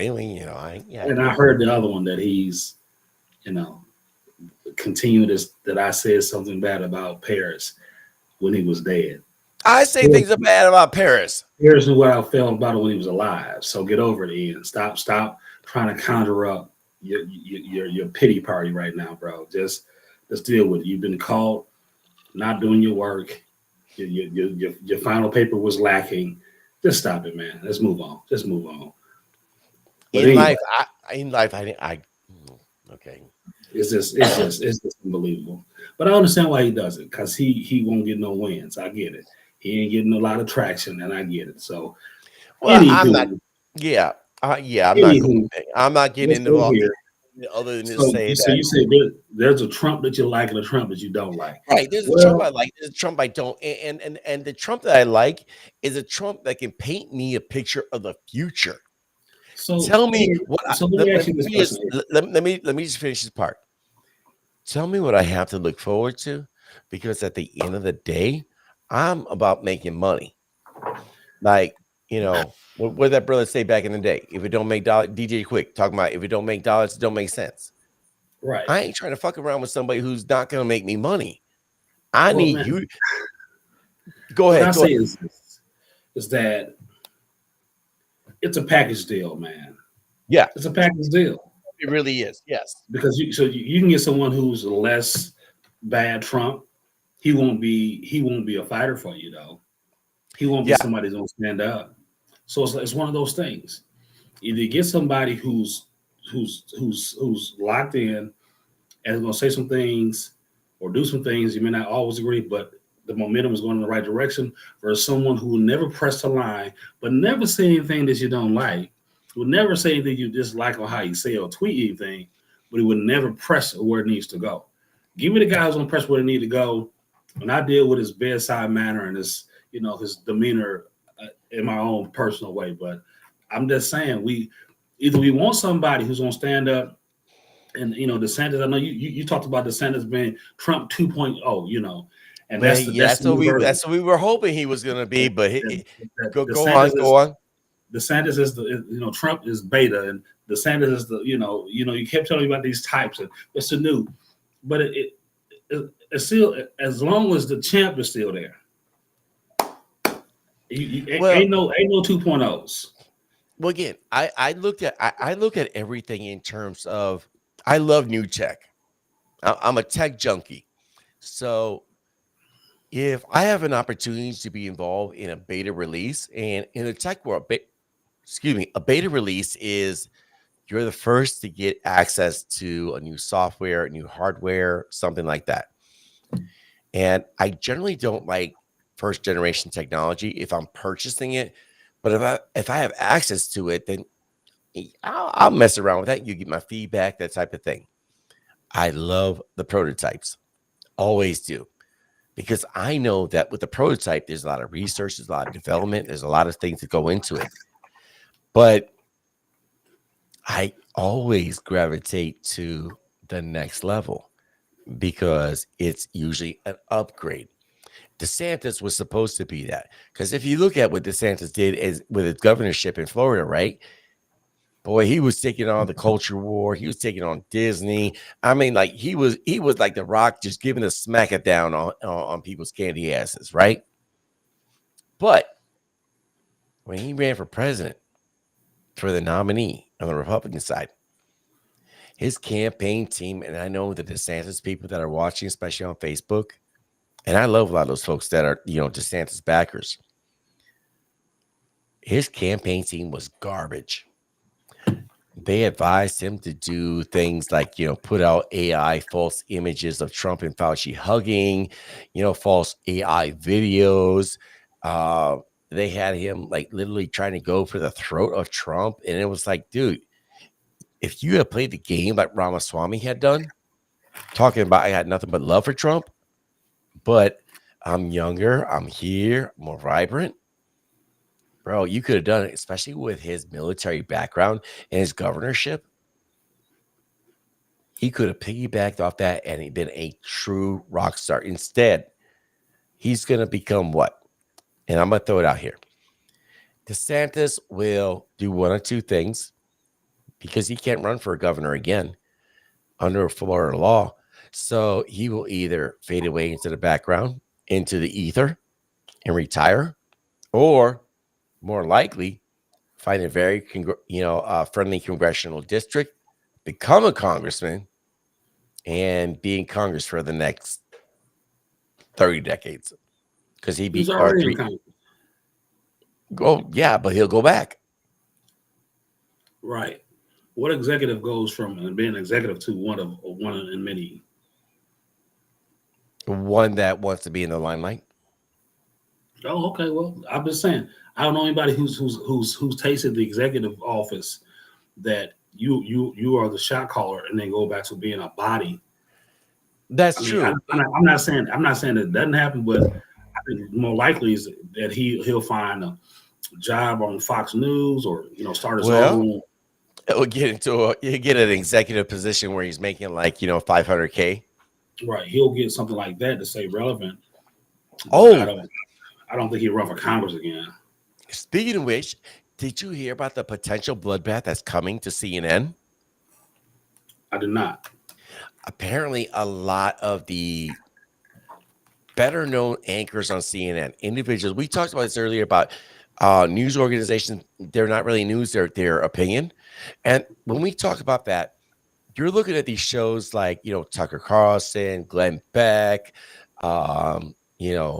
Anderson Cooper. These are opinion shows.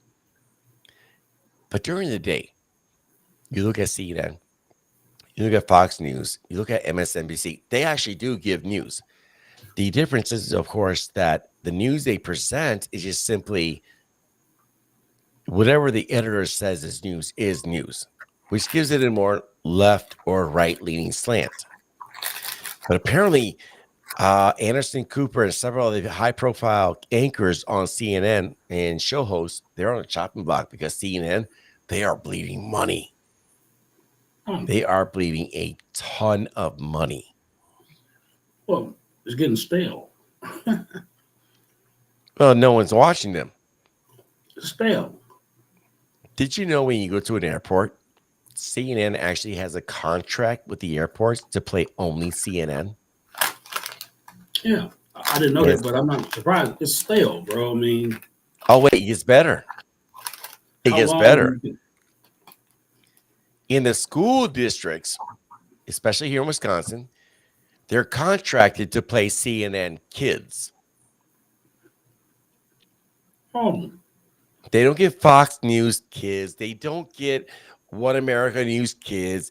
They don't get Wisconsin Right Now's kids. They don't get Ed Delgado Kids. CNN Kids. I wonder who approved that. Well, you know what? Does anybody ever talk about the race for DPI, Department of Public Instruction? We do, but it doesn't get the attention it should. But yeah, we talk about it. But I think we need to be focusing more on that. Because I guarantee you, if we focus more on that, Tony Evers would never have become governor. Well, I think there's things going on, and I disagree with some of the commentary in the chat, in particular Ian, about Fair enough. the party is, especially when someone who doesn't, who's not really part of the party. He's giving his opinion with his opinion, and clearly we've seen over the last few weeks, he lacks, due diligence. I think the party, not necessarily. I think we need to expand the idea. Let me interrupt real quick. Donald Trump has pulled Colorado. He has pulled Colorado with 94% of the vote coming in, 467,300 votes to Nikki Haley's 250,000 votes.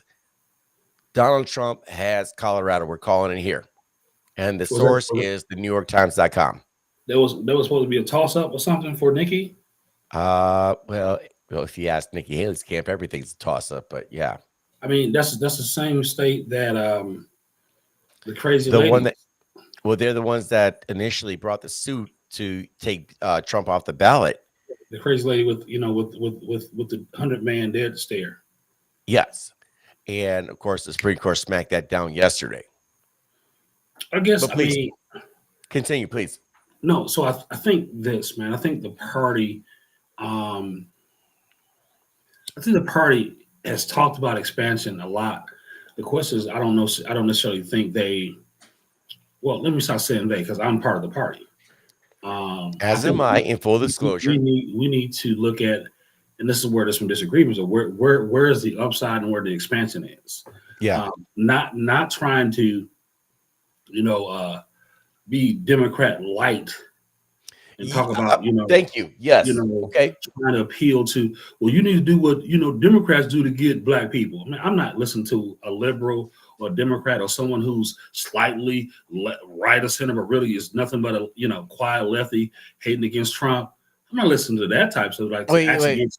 So what you're saying is to give away $60 at the grocery store. What did you buy me? You bought me three chocolate bars, 3 Hershey's.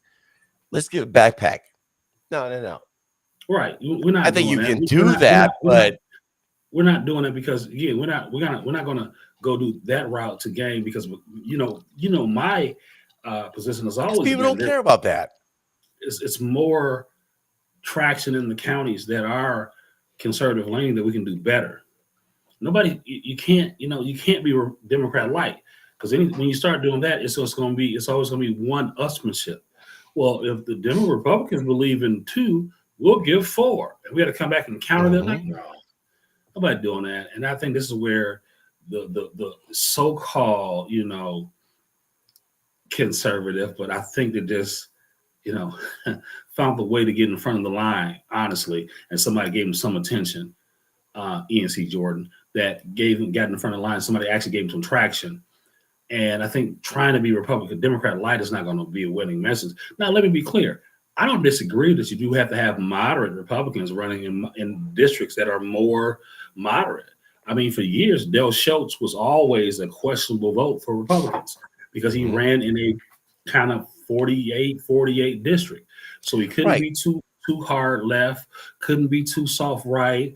Too hard right and kind of too soft left. So I get it. You have to have the right candidate that represents the district.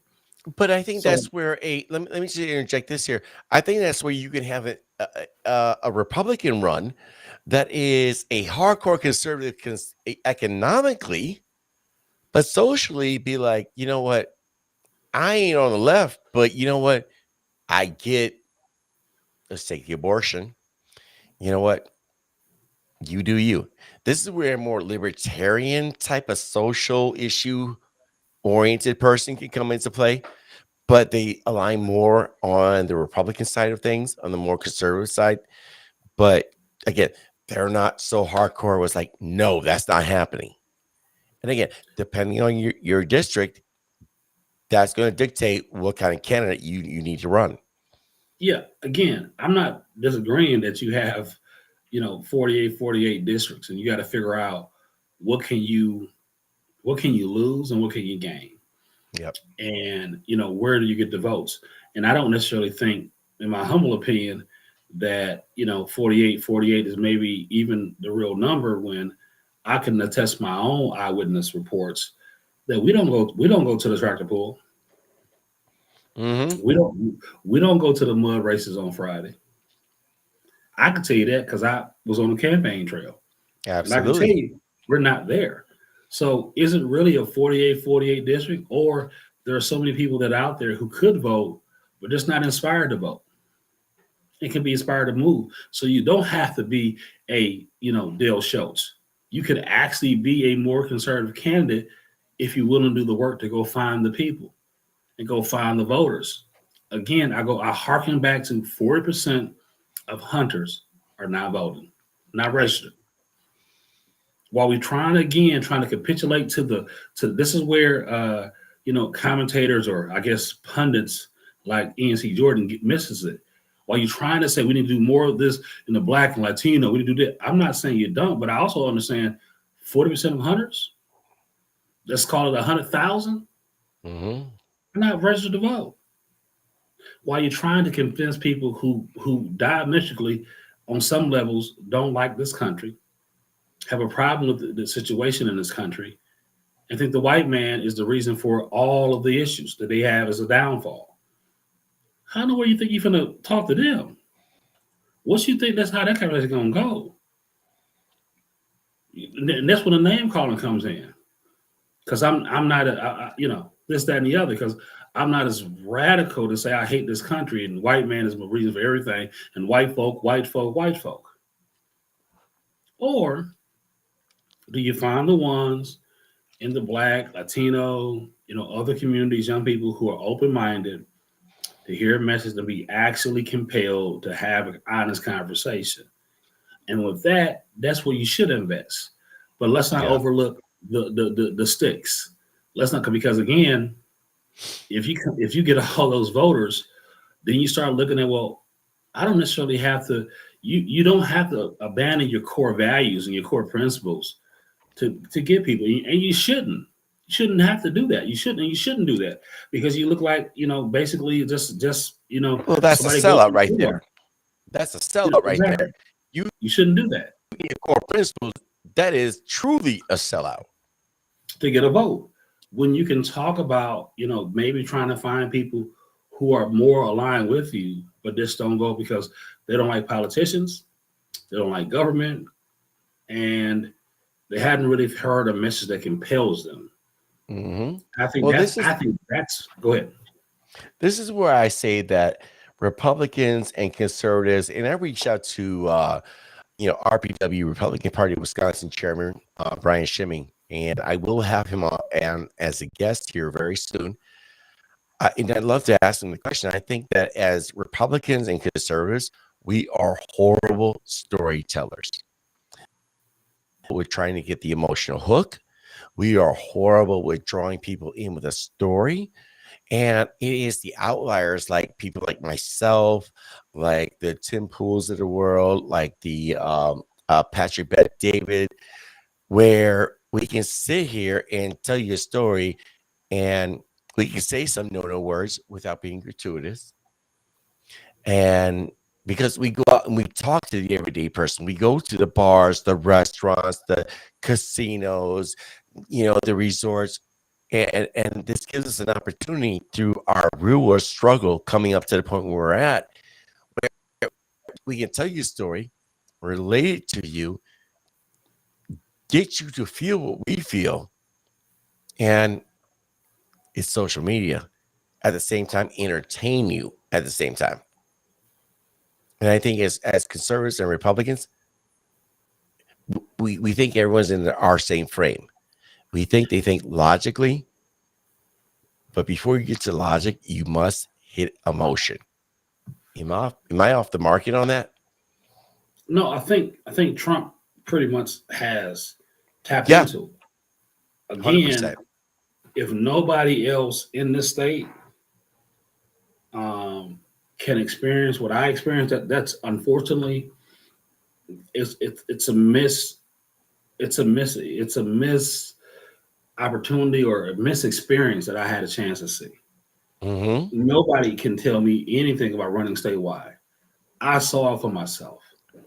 And there's a reason why I would say that some don't want to hear me talk. But I can tell you by the only candidate besides Ron Johnson who got endorsed by not only the established conservative, traditional Republican, but also Yes, the boys in the sir. back of the woods, but also even the guys who weren't even part of the Patriot Party movement. Just the guys who I saw on a Friday night at the demolition derby. Mm-hmm. And that was something that I saw for myself, and I touched that, and I was relatable to just people. Yep. And then also to go right here in the city of Milwaukee and talk to people and say, man, everything you said I actually like, but you're a Republican. That lets me know something. It's not the message up, because remember, each Republican in my class that ran for state rep, we had to get on the ballot. And I far surpassed, I believe, the number I needed to get on the ballot. And every person that signed my nomination papers to get on the ballot full well knew I was a Republican. Mm-hmm. That lets you know something. So if it was such a, I ain't trying to hear you, they signed my nomination papers to get on the ballot. Yep. Let me just throw this out here real quick. Tomorrow night, I will be doing an interview with Stacey Klein. Who is Stacey Klein, you might ask? Stacey Klein is a young lady who is running for U.S. Senate. Tammy Baldwin's seat is up for re-election here in 2024. She is one of 5 people that are running for the U.S. Senate seat on the Republican side. There's a primary going on. Johnny, and I wish I could pronounce her last name. Like, she's going to beat me down. If you see the name right here, last name, I cannot pronounce that. Rajani, please, I apologize to you profusely. We got Kyle Corrigan and also Eric Hovde, another gentleman who retired military member. He's going to be running too, but I hear nobody's seen him. But I will be interviewing Stacey Klein tomorrow night. I will be releasing that episode here Thursday morning. Thursday evening, I will be interviewing David King, who's running for Milwaukee mayor. It is literally between him and Milwaukee mayor incumbent Cavalier Johnson. These will be some great conversations. And on Friday night, afternoon, evening, Punk Daddy E is going to be finishing up his tattoo. Okay. I'm just saying, it goes from the wrist all the way up here. That's all I'm saying. I'm excited. And by the way, the end of the week, it ends on a glorious note. Your boy, Mr. Ed, 51. Oh man, happy birthday. Yeah, it's coming, man. I don't feel old though. Okay. Although my son tells me I'm not old. He goes, Dad, you're not old. You're ancient. I'm like, yeah, you little bastard. Yeah, that's what they're gonna say. That's what they're gonna say. Speaking of Hey, old, oh, go ahead. Go ahead. hey, you can still, go out there and scrap with the best of them. So hey, you can Well, outrun several people. I'm just saying, I'm not scrapping with no 25-year-old, but apparently, 2 days, no, what was it? Today's Tuesday. Yesterday, I almost got into a fight with a guy. No way. I did. So I'm I gonna parked. use a guy. I'm gonna use the guy on Facebook or Twitter. No, He's no, a no. he's a Oh, go mechanic ahead. type guy. He Yeah. does he tests all these theories and they always say, no way, no way, no way, no way. You got a real Wisconsin, no way type. With the extended O and yeah, O Right. or the No extended A. way. That's not gonna let's no way.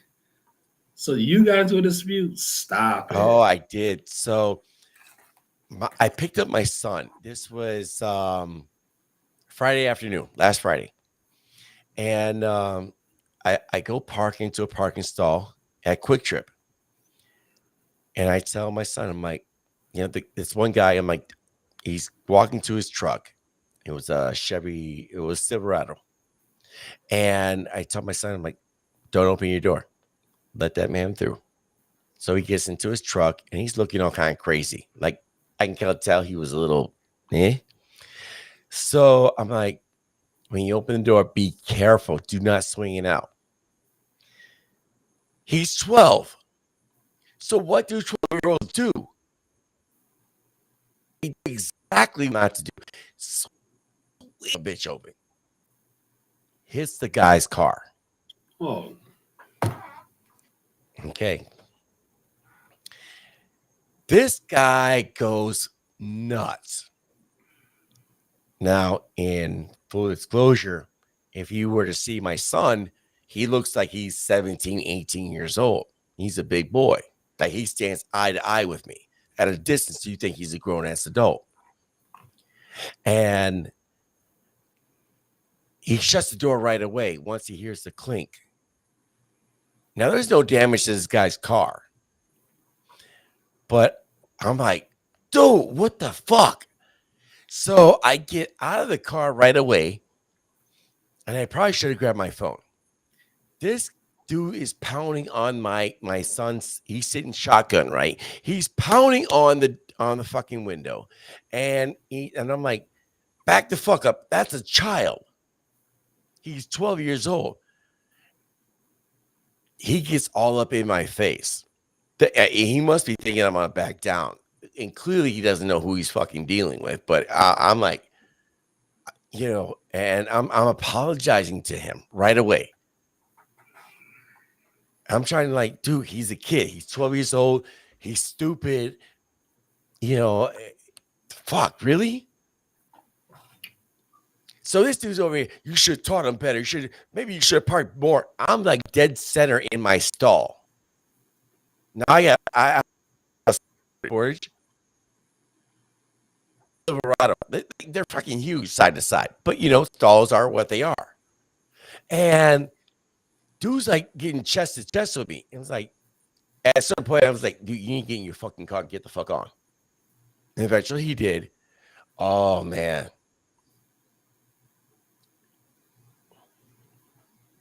I'm just saying, my son was in the wrong on that. But as a grown-ass adult, shouldn't you be like, pull yourself back and be like, hey, no damage done. You're in a parking lot. It's a busy Quick Trip. It's a busy mall. It's a busy, like, oh. And I'm not saying I'm the baddest son of a bitch in the world. I am not. And I told Ian this before. Ian C. Jordan, I told him this before. If him and I got into an actual physical altercation, he would win hands down. Hands down. He would be disabled because I'd take one of his arms and beat him with it. But at the same point, I know enough to be dangerous. That's all I'm saying. But ultimately, Ian would take me down. I don't get what is up with people that are like late 60s, early 70s. You're lucky enough to not get hit by a bus over the last 7 decades where you think you can be like a complete prick. I do not understand that.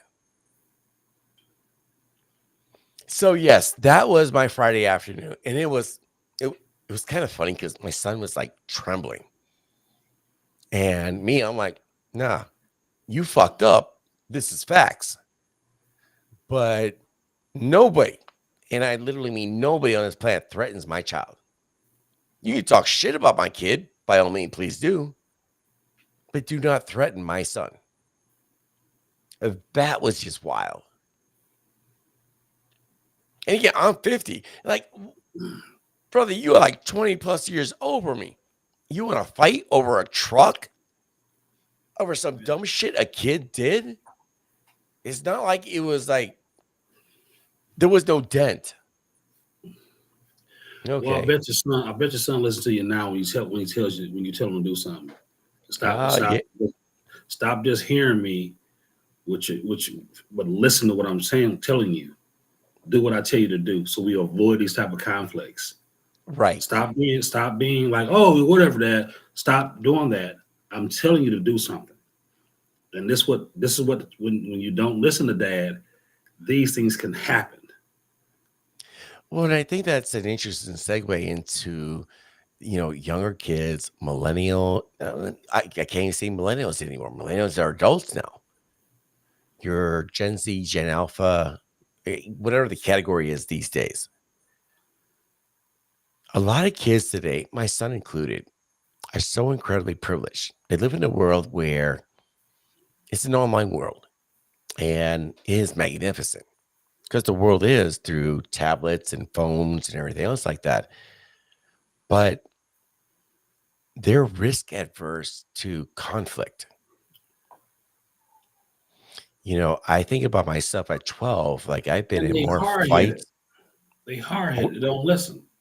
it, You told them, like, son, let this man get away, pull out. In fact, don't even open the door. Let him pull out. right.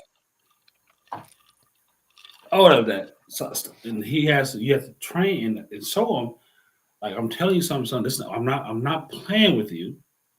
This is not a first play, because now I don't think you would ever have a problem with your son again moving forward. When dad has that voice and that bass gets real bassy, and Hmm. I'm not, hey, look at me. Do what I tell Right. you. Do I So, look like I'm playing? right. So do what I say. And I think that situation he'll never forget, because it's weird. It's a traumatic one. It's weird, but again, it happens. But I think he will move forward now, saying, when dad say do something, I mean do something, because this is a matter of life and death. When I say move, you move. When I say don't do something, when I tell you stop, I'm not playing with you. Stop joking around. Well, and I think for preteens and teenagers, they have like the memory of a goldfish, which is like roughly around 28 seconds. The last time I actually looked that up, and I did look it up. What is the memory? The memory of a goldfish. Um, we were at our county fair last year, and some drama happened. Like there was this chick and this dude. They were like arguing, and it was just wild, right? This chick's throwing fists at this dude. So I throw my arm up right away, and I pull my son back. Like we were just like we got a pretzel, and we just tried to walk back to our table, right? Going back to my wife, his mom, and this chick started throwing hammers on this dude. Now this dude was kind of a little, soy boy type, and he's talking shit, she's talking shit. She started throwing hammers on him, and he starts swinging back. So I throw my arm up. I say move, and all of a sudden, old girl's boy comes in like just full bore. And at this point, this is like literally like 2 feet in front of us. And I'm like, we're stepping back. We're not in the freight. Like, not my dog, not my fight, right? And my son goes, thanks, Dad. You saved me. I'm like, boy, this is why I tell you. When I tell you do something, don't ask, just do. Mhm. Because when I tell you to do because when you get to the point where I'm at, you'll be able to see where the trouble's about to begin. And he doesn't have that awareness yet. Like you said about even with the truck, like, son, listen, don't you let that door swing open because I know you because you'll let the door swing open. Mm-hmm. Don't let the door swing open, hit that man's car. In this case, so he's growing to the point now of he's leaving. You guys having more social engagements Yeah. that he needs to listen and be aware. When I say be aware of what's going on around you, son, you gotta always know your surroundings, like who's moving, who ain't moving, what's popping off, who arguing, who getting Situational loud. awareness. Like, Absolutely. okay, so he's at that stage now. You're not a kid. You can't be a goofy kid. You have to know, like, oh, they're arguing. Let me go the other way because this can go and I don't even know where near it. I Right. don't even know where near it. Think before you do. Think before you talk. He's at that stage now. Like, Dad, anything happen at this point, it's going to be a thing because they think you're older, and it's going to be a thing. Like you should know better. So Mm-hmm. it's going to be. I'm telling you, when I say move, you move. When I say you stop, you listen to me. Right. It's like it comes from God to me to you. And that's why, when I tell people, it's like, I'm not a badass. I can hold my own, make no mistake about it. But the thing is that I don't want to have to hold my own because Sure. God forbid that if I had to go into a fisticuff, if it's a whooping you're wanting, if I actually had to like whoop this dude's ass, I don't know what he had on him. He could Well, have you pulled a know, gun on me. He could pull a well, knife on me. we just saw what happened with Cam Newton, Yeah. and I wasn't a big fan of Cam Newton at all. I saw Jason Whitlock's take on it. And I can say I watched a Cam Newton's interview, and probably 97% of his interview I agree with. That it Hmm. could have went so bad. Right. Could have went so bad. Um, and these are people that he knew. Just imagine people you don't know. Well, and that's the thing. You take a look at UFC fighters, right? These are the alpha male apex predators on the Serengeti in this world of ours. I don't care if you're talking about Conor McGregor, Khabib, John Jones, doesn't matter. All these motherfuckers are the top notch in terms of combat sports. And all of them will tell you, I don't want to fight you. They'd rather walk away because if they have to fight you, what is the penalty? They might whoop your ass. Absolutely. But what is the penalty for them whooping your ass? What, God forbid, they hit you and you're maimed, you die, you're left in a vegetative state. And for what? Or you do it to them. You stepped on my pumas? Or you do it to them. Right. Or you up one and you end them you end their lives. Well, You know, that's exactly it because when they're we more make these likely to end your life than they are to yours. or Cam Newton said it once. He said it in his situation. He said them guys could have been like, man, Sam Cam 6'5". I'm not gonna box this dude. If I feel threatened, I'm gonna defend myself. And it won't be When with you a box fist. into a corner. Right. I'm not gonna use it with fists. He said the guy I'm not gonna square with this man is 6'5". And Hmm. I'm gonna defend myself and it won't be with a fist. So he recognized how things could have went bad. That's why I don't understand some of the silliness I'm saying. Um, Yeah. from Ian. I don't understand the silliness of you want to fight somebody. You know what it's just silly. Like, man, let's stop all that because it's silly. Let's stop on who gonna win nothing. Stop it. If you have a problem with me, okay, that's fine. I get it. I'm not gonna word on sleep on you, but let's stop this. Let's stop with the foolishness.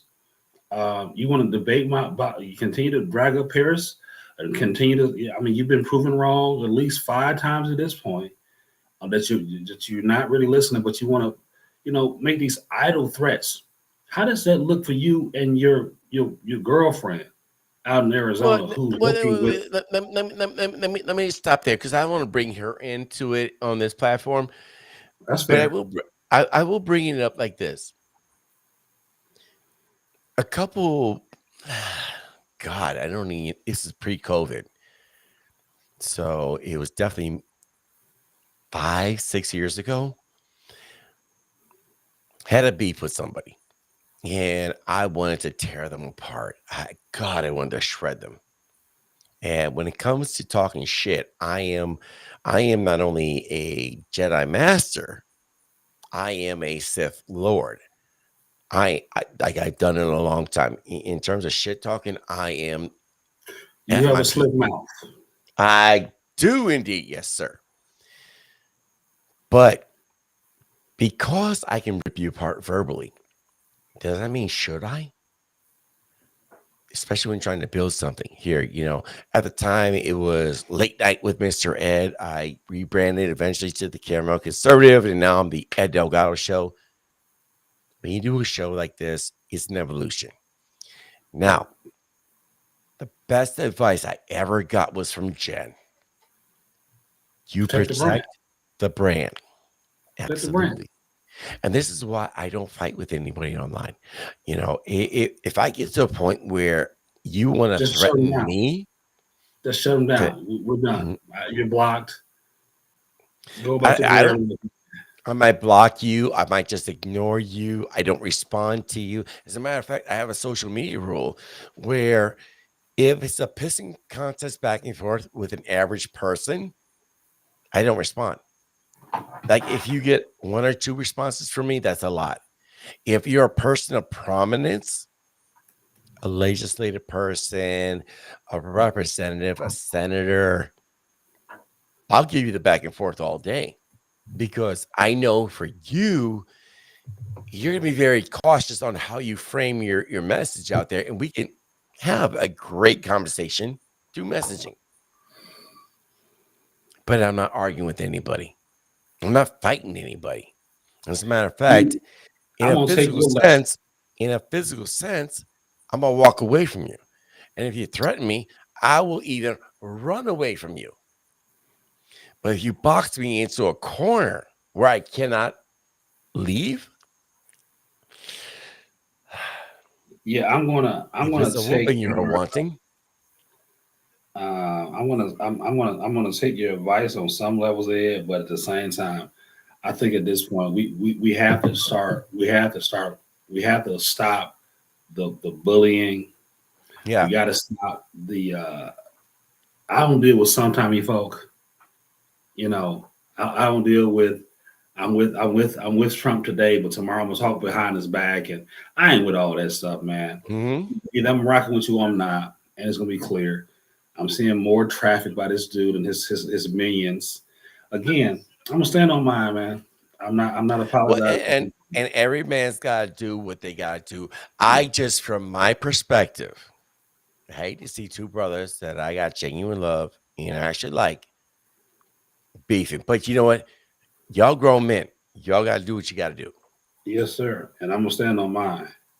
And I'm Yeah. done with it. I'm gonna stand on it. And hey, you know, I I didn't know that that standing on principle and not being bullied, not backing down for and standing up for what I believe in is controversial. And I want to stand up to Apparently it is. lies. I want to stand up to lies and people trying to disparage me. I'm not taking that land down. I'm gonna fight that back. Like, no, you're not gonna sit these lies out here or especially from these type of sources. I consider the source again. I'm reading a post about how you know I was mad because your daughter wore a mask. I didn't care your daughter wear a mask. I told you, Ian, that this is where it is. And if anybody looked at your daughter, that's probably what it was. You didn't embarrass me. I just told you, like, man, you came to a conservative event during the height of COVID, or at least the remnants of COVID, and there's a controversy about this issue. And okay, nobody said nothing to nobody. I was with you most of the time, and nobody said anything. And so that's that lying projection Let that me loses let me ask this credibility. question. Because you were there. I was there. I hung with Ian for quite a bit at the time. During that time, did you even mention anything that to Ian about that? What I told Ian during that time when he was saying they were saying stuff about his daughter, I did talk to Ian because Ian, Well, who was saying anything about it? nobody said anything. So when I saw Ian was leaving. He was Yeah. all in the puff and the huff. And I walked in back to his car and talked to him for like 15 minutes. Oh, they doing this to my daughter. I ain't finna take. I said, Ian, did anybody say? No, they didn't say nothing, but they looked at her. I said, oh. I said, man. Well, who? I looked at people that wear masks because to me, when the people that were wearing masks, it was like when people were wearing masks, I looked at them kind of sideways, and I'm over here like, really? He needs to talk to his homeboy who we love so much. You need to call Chris Lawrence. Chris Lawrence, and he loves Bob and all so much. You tell that to them. You all made my daughter feel uncomfortable. And they're gonna probably say the same thing. He loved Chris Lawrence so much. Ask Chris. Well, Chris, did Chris do something about what you said? Did Chris go back and figure out who said something to your daughter? Well, here was the thing, and and I'm very reluctant to say anything, but I must say it anyway. And this is the first time I met Ian's daughter, and let's be clear about this. Ian's daughter is phenomenal. And I don't know if you ever had a chance to meet her. I think 2 years ago, we were at the Republican Party of Milwaukee County. They had an event, and I'm over here talking to folks. Ian, Ian's there. I'm talking to folks. You're campaigning, doing your thing. And it was hilarious because my wife and Ian's daughter, they're sitting there just chopping it up, having a grand old time under our tent. And this is right before Ian and I got into it. And she is an amazing athlete. So I got why she wore a mask. It was a precaution. Made perfect sense. Was it what I would do? No, but I'm not going to sit here and judge you because this is what you chose to do. You chose it. And hey, nothing but respect. As an athlete, you need to do what you need to do for yourself, for your health. Better safe than sorry. It's kind of like having a condom in your wallet or a gun on your hip. It's better to have it and not need it than need it and have it. Or is it the reverse? Yeah, I think he's drama. He's a drama queen. He's not real truthful, and I don't like drama. I don't like mess. I don't necessarily like this. What I'm going through with him right now. But what I ain't gonna do is lay down to this dude. I'm definitely not gonna do that. So he can do whatever. So next topic. So now we're rolling to Nikki Haley has Vermont. She has Vermont, and so now we roll into that, and we're now looking at Super Tuesday happening again. Is it next Tuesday? There's another primary. Hold on. So for those of you guys that don't know, I got a tattoo, a very large tattoo, apparently. Go ahead, I'm listening. And the tattoo goes from my wrist. It covers my entire shoulder and goes over my left pectoral muscle. And again, I'm very big onto like cryptocurrency. I love investing in Bitcoin and a lot of other cryptos. What I should do is find out who the parent company of Aquaphor is, because I have never used so much lotion in my life. My God. But let's take a look here. Super Tuesday. Let's start doing a share screen. Let's find it here. Stop the cap. There we go. Key elections. Let's get the map back up. California has already called it for Trump.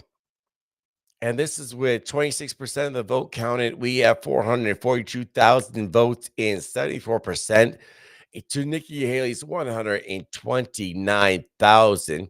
We'll call it 130. 22% of the vote. California Republican primary. Right now, at this point here, the delegates that are now committed to Trump is 493. And Trump needs 1,215 to win the nomination. 52 are going to Nikki Haley. Look at these numbers, results by state. The reported margin, plus 51, plus 66, plus 58. Vermont, plus 4. At what point does the Haley camp say, you know what, enough is enough?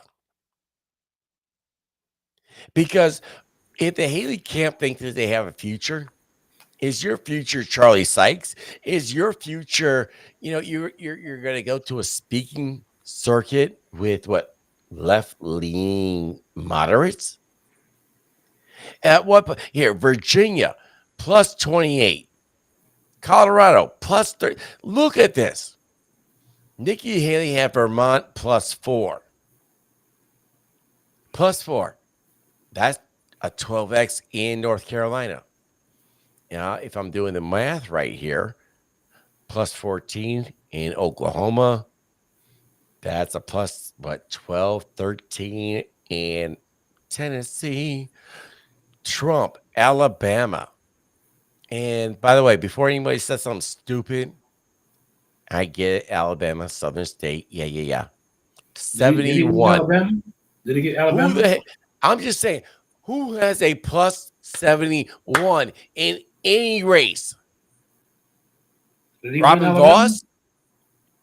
Robin Voss had a plus reported margin, plus 71.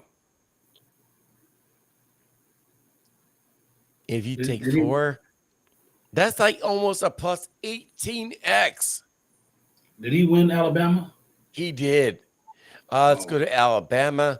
Did With he win Oklahoma? 87% of the vote, it is a 70%, 76% to Nikki Haley's 19%. That translates to 257,000 votes to 66,000 for Haley. Democrats did not perform. Did he win Oklahoma? Oklahoma. Okay. Are you sure you want me to do Oklahoma? This is not an ass whooping. This is a curb stomp. Oklahoma. 254,688 votes. 82% of the vote. To get all 37 delegates go to Donald Trump.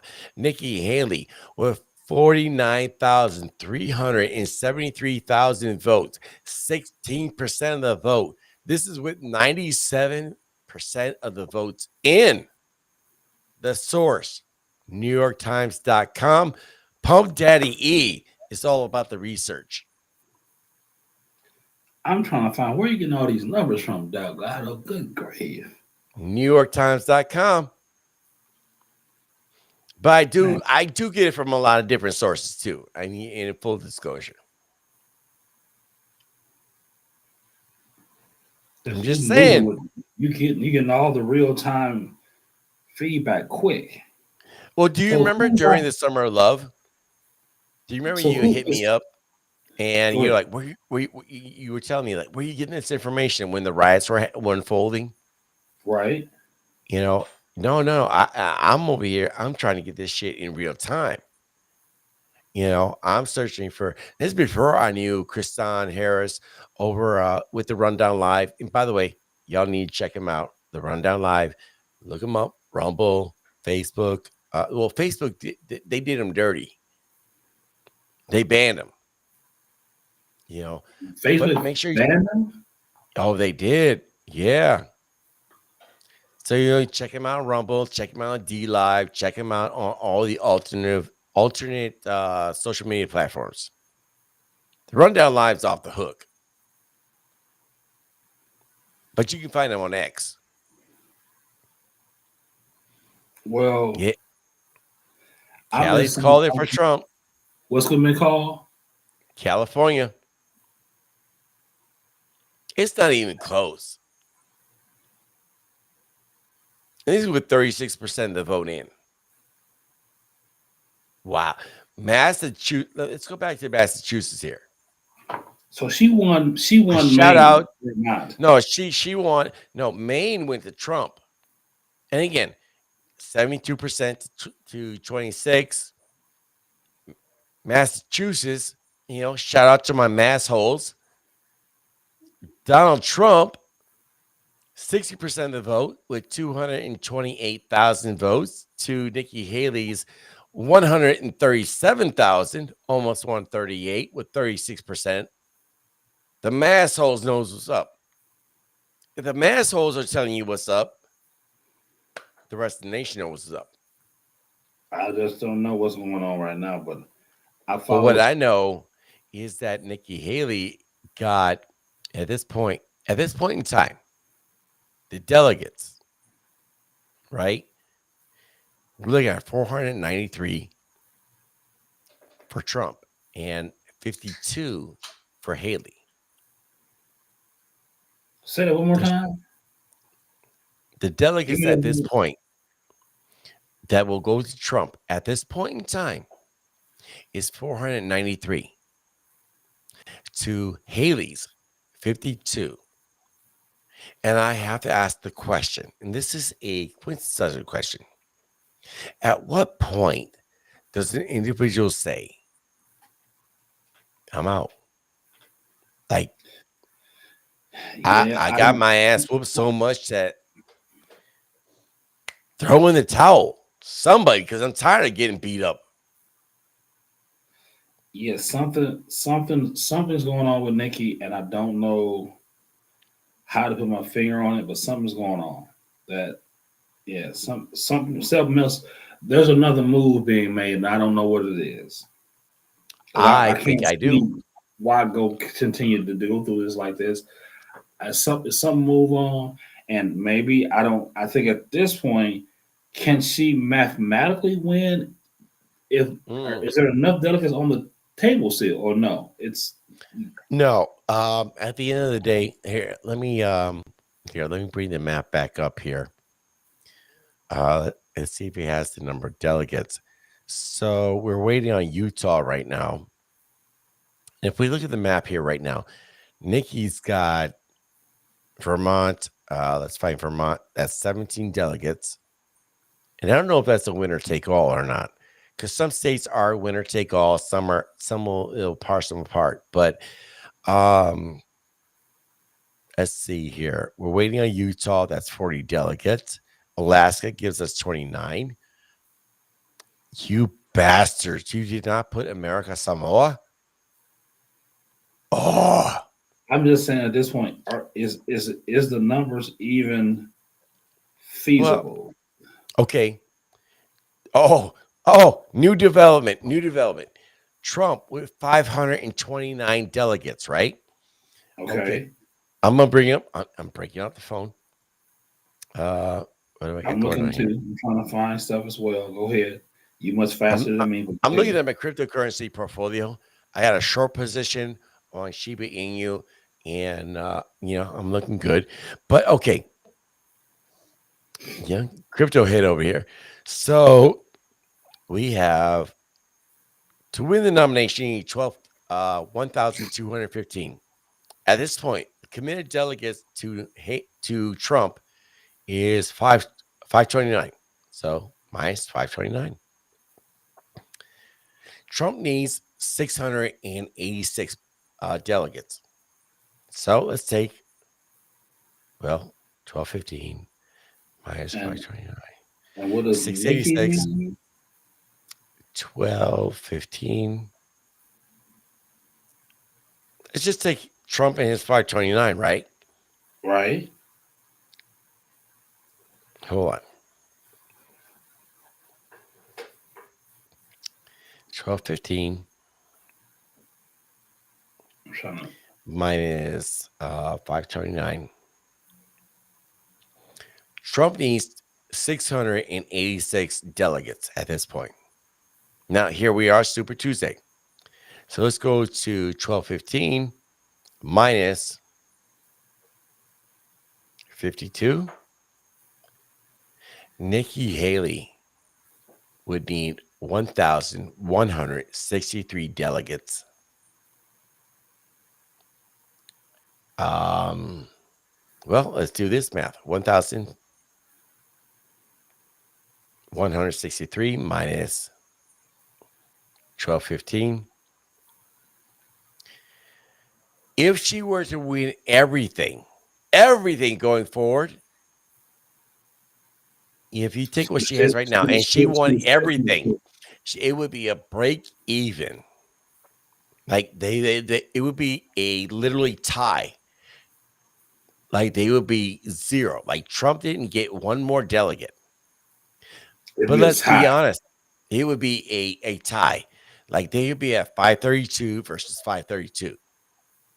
But well, it's an odd number. So it would be at least by one. But let's be realistic here. April 2nd, here in Wisconsin, is breaking for Trump. I don't see how it doesn't. I don't even see it being competitive. Because last year, Nikki Haley did make her rounds over here, and she came up to Appleton. She was at she may or may not have been at the Kerry Lake event for Milwaukee County Republican Party.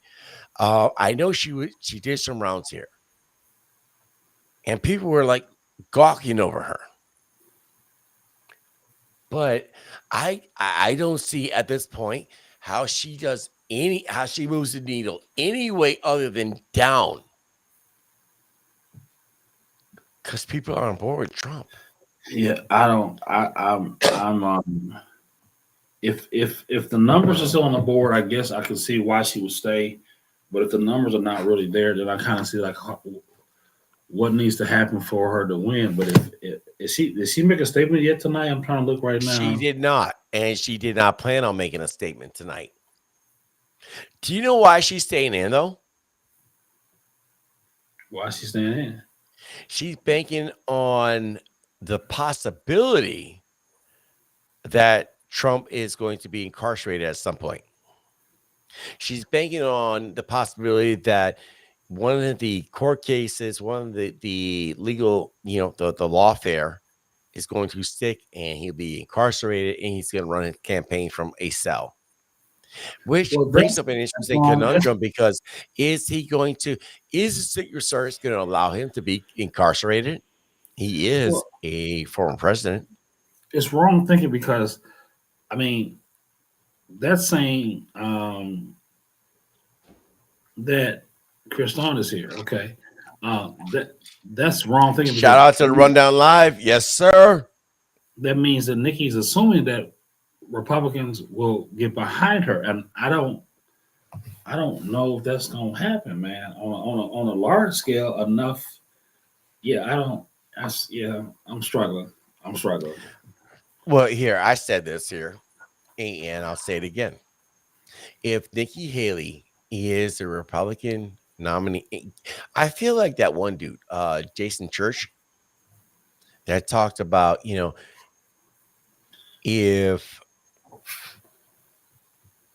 you don't do what we say, then we're just going to let, Tony do his thing because it doesn't make any difference to us. Okay. And I didn't like it when he did it, but I don't see how I can support Nikki Haley. How do I support a war hawk? How do I support somebody who gave a false narrative over this primary run with regards to Ukraine and Russia? How do I support somebody that would send our American young men and women into war? How do I support somebody who would do it to my sons? How? I don't. How do I support somebody who doesn't have a grasp of the economy? How do I support somebody that is backed by Democrats? It's kind of like the whole recall Voss thing. Those of you that are out there doing the recall Voss, and throw your shade at me, throw your hate at me. You are some of the dumbest motherfuckers on the planet. You don't have a candidate viable. you're running a recall on a candidate that is, their district is going to be manipulated because of the new districts, and you're fighting the you're fighting the assemblyman right now, the speaker in our assembly that can galvanize people. How do you manage your households and still exist? Seriously. Like at this point, you're only breathing because breathing is an autonomic function, not because you have to think about it. Because if you had to think about it, you'd be dead already. And yes, some of you guys are some of my friends, but I said what I said. Yeah, absolutely. Kristan pointed out right here the establishment pick. If we can't get Biden, let's get Nikki Haley. And Gavin Newsom said it. She's been our biggest advocate against running for Trump. Facts.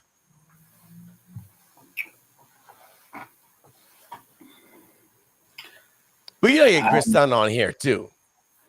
Bring him up. Oh, I love it. I have no comment. Well, you know what? And I get it with your position and everything. This is my commentary. This is not Orlando Owens or Orlando in his official capacity or anything else like that. This is even in my unofficial capacity, I have a mixed concept. Again, I've ran for office. I've seen some of the behind the scenes. I've seen the on the ground efforts. So I just have the behind the scenes is wild, isn't it? Yeah, I just see the inter workings, and I see that we need to.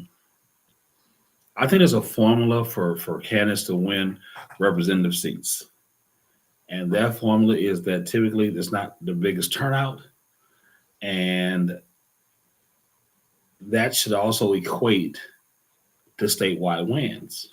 Mm-hmm. If we can win representative districts, why can't we win the county? If we, how do we win representative districts, but we don't push the envelopes to be even higher to win statewide? And I understand why we don't, because I had a chance to see the formula work on the ground.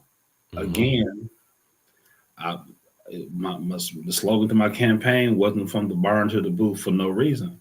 Right. I saw it. So I leave my comment there. Fair enough. All right, man. We are at what do we got here? 2 hours, 30 minutes. Damn.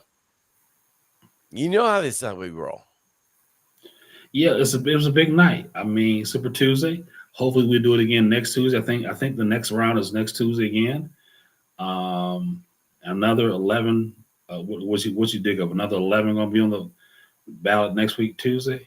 I think it's something like that. But here's the thing, though. This is where the importance of when we're in an election cycle like this. This is where we need to start collaborating more with other content creators. We talked about earlier about the mainstream media. We need to start, propping up. And I think Wisconsin right now had it right. Their conservative media, where, Wisconsin right now is definitely more conservative leaning with their investigative journalism. And they'll tell you that too. But they want conservative pundits. They want to try to bring everybody up. And I think we need to start, working with people like the Rundown Live, Drayden Wire, Badger State Resistance, you, me here on the platform we've created. And we need to make this into something where, yes, we're opinion, Wisconsin primary, Kristan T. Harris, Wisconsin primary, April 2nd. And trust me, let's take a look here. Bring up the calendar. April 2nd. Tuesday. We're going to be live. But, we need to start propping each other up and stop trying to be at war with each other. We need to stop trying to like cut each other down. And when an individual wants to cut each other down, then you just got to write them off. You're persona non grata, a person no consequence. And just get to the point where, you know what, we're all putting in work. We all got the same common goal. If you disagree with me 20% of the time, you're not my enemy. You are more my ally. If I'm wrong, tell me I'm wrong. I don't think you're wrong. I think that there's just I don't know. I don't necessarily like the tearing down. I don't have a problem with the disagreeing. I think the tearing down is the problem. But at the same Yeah. time, I think we're just at a place now that I'm one of them. I have very little room for so-called conservatives who are Mhm. still trying to, you know, you know, be a burr for Trump. I'm like, Yeah. so what are you doing? Because I'm like, so where does this go? I mean, you dislike Trump so much you want to see, and if that's your position, that's fine. So, but don't pretend like, well, I'm a conservative, and if Trump would do this, I would vote for him. No, you won't. Just stop it. You know, I think I coined a phrase for Ian. He's the black Charlie Sykes. Yeah, I said it. I Okay. said he. Wow. Well, he's Wow. more for bulwark. He's a Okay. black Charlie Okay. Sykes. Wait. I gotta stop you right there. Um, I mean, again, what we have some are you real wrong on issues. that though? We have some real issues in this country, and these are it's going to be a binary decision. And all Yeah. the hating with Trump, Ian was one of the ones who trafficked in. Well, he got 91 felonies. No, he had 91 felony charges. And now he wants to say, well, let this case in Georgia is about to unravel. But you was one of the Fall ones apart. who Right. trafficked Yeah. in, but you one of the ones who's trafficking in the nonsense, in the nonsense. And now want to somehow people supposed to forget that you're one of the ones who's like Well, you was pushing the narrative. in full disclosure, and go back into my archives, I was not a Trump fan. That's And fine, but if you are you a Trump hater? well, I was not a Trump hater because, what was my whole thing? I'm tired of his bullshit. I'm tired of his, sitting here whining, crying like an impetulant child. But, you know, let's give credit again. I like to call balls and strikes. If the man gave me the Ibrahim course, if the man gave me New Wars, the best economy out there. And by the way, that quote comes from Jim Cramer. Jim Cramer talks a lot of shit about cryptocurrency, Bitcoin in particular. Bro, last year, if you bought a Bitcoin at $16,000, do you realize yesterday you would have major gains at $69,000? As a matter of fact, it hit all-time high earlier today. Like, Jim Cramer's right on some things, but most things he's wrong. Just Well, saying. let me come down your block, Ed.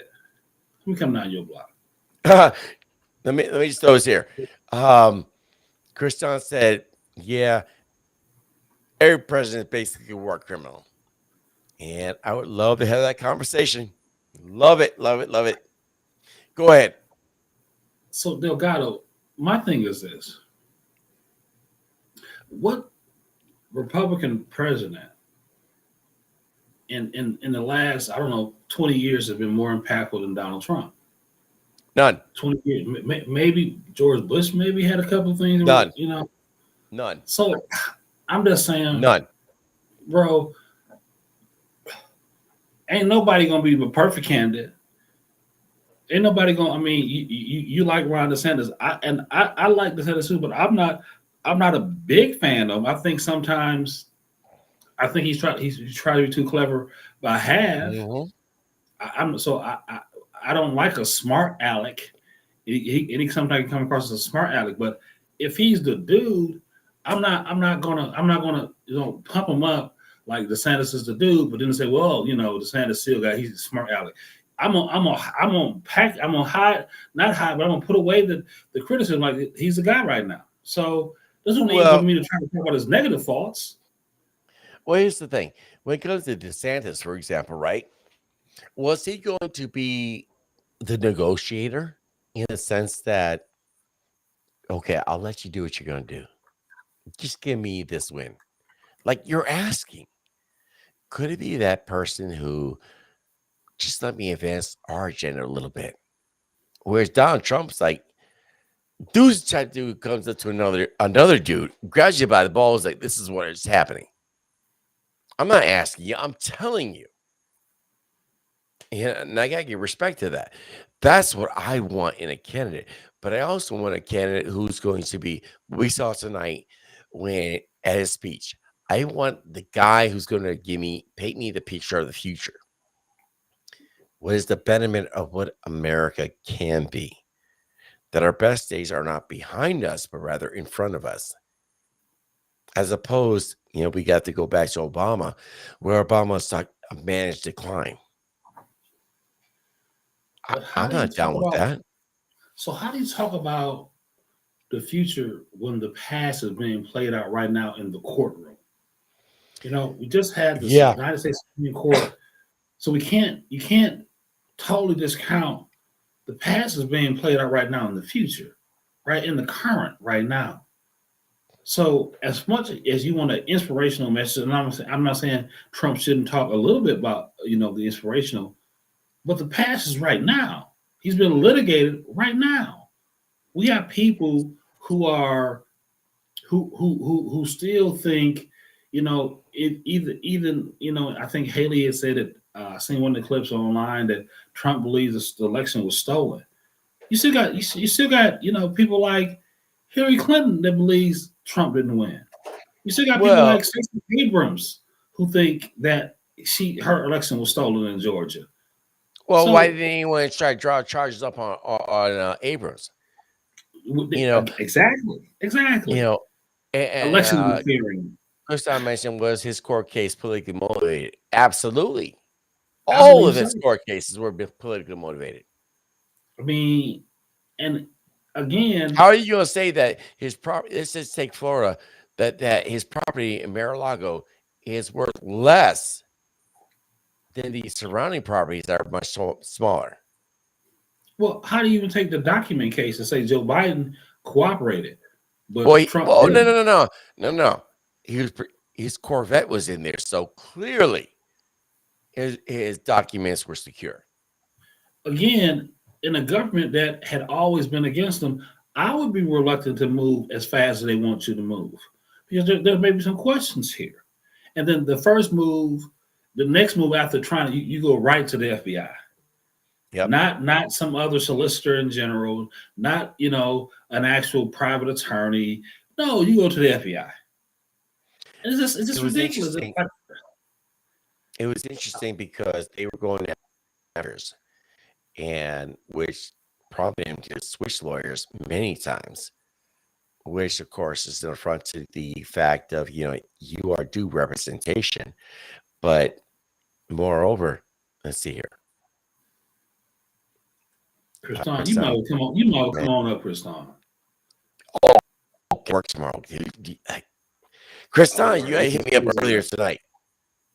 He You're said the right. election was rigged. Georgia had legit issues. Green Party kicked off the ballot by Hagedorn was a nail in the coffin for Trump. Yeah, Yeah, I don't yeah. disagree with that. So again, all I'm saying it to you this way, Ed, is this: it's a binary decision.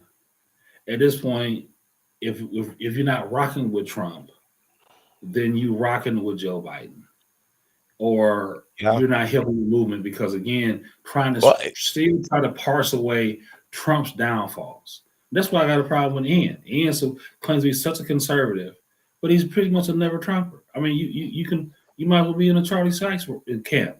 Go to Bulwark. Go start right for Bulwark. I mean, that's what you should go well, do. apparently Bulwark's being shut down. I think Charlie might have sold it. I think I don't know. Yeah, and apparently it's being shut down because no traction. Again, if that's again, what are we doing here? What are we doing here? We have wars in countries. Our troops are being shipped overseas. Our economy is teetering. People have no jobs. We have infrastructure issues. We have, we have domestic issues. And we're trying to debate, oh, well, he got 91 felonies charges that we can clearly see that these things are, hopefully the Supreme Court has to litigate all of these things. But somehow, I mean, and I'm not necessarily directed toward Nikki Haley, but I'm like, well, what are we doing here? We got pornography in the libraries.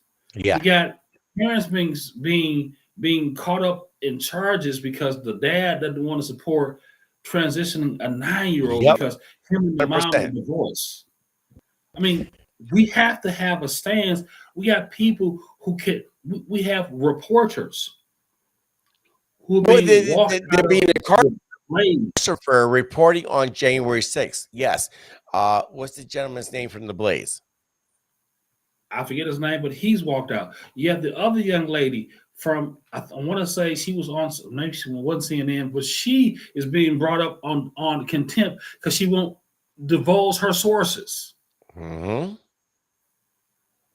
And we got the nerve talk, well, he got 91 charges. That's why I don't have time for foolishness, bro. I don't, because too much is at stake here.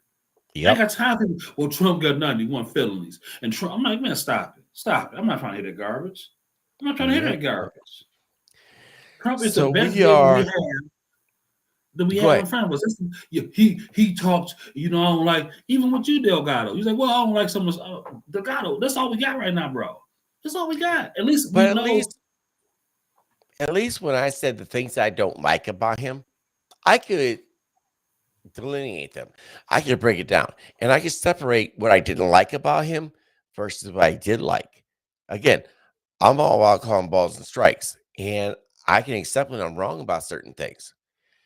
But what I don't like is when someone says, you know what, this is our candidate and his popularity, his policies, everything else is so on point.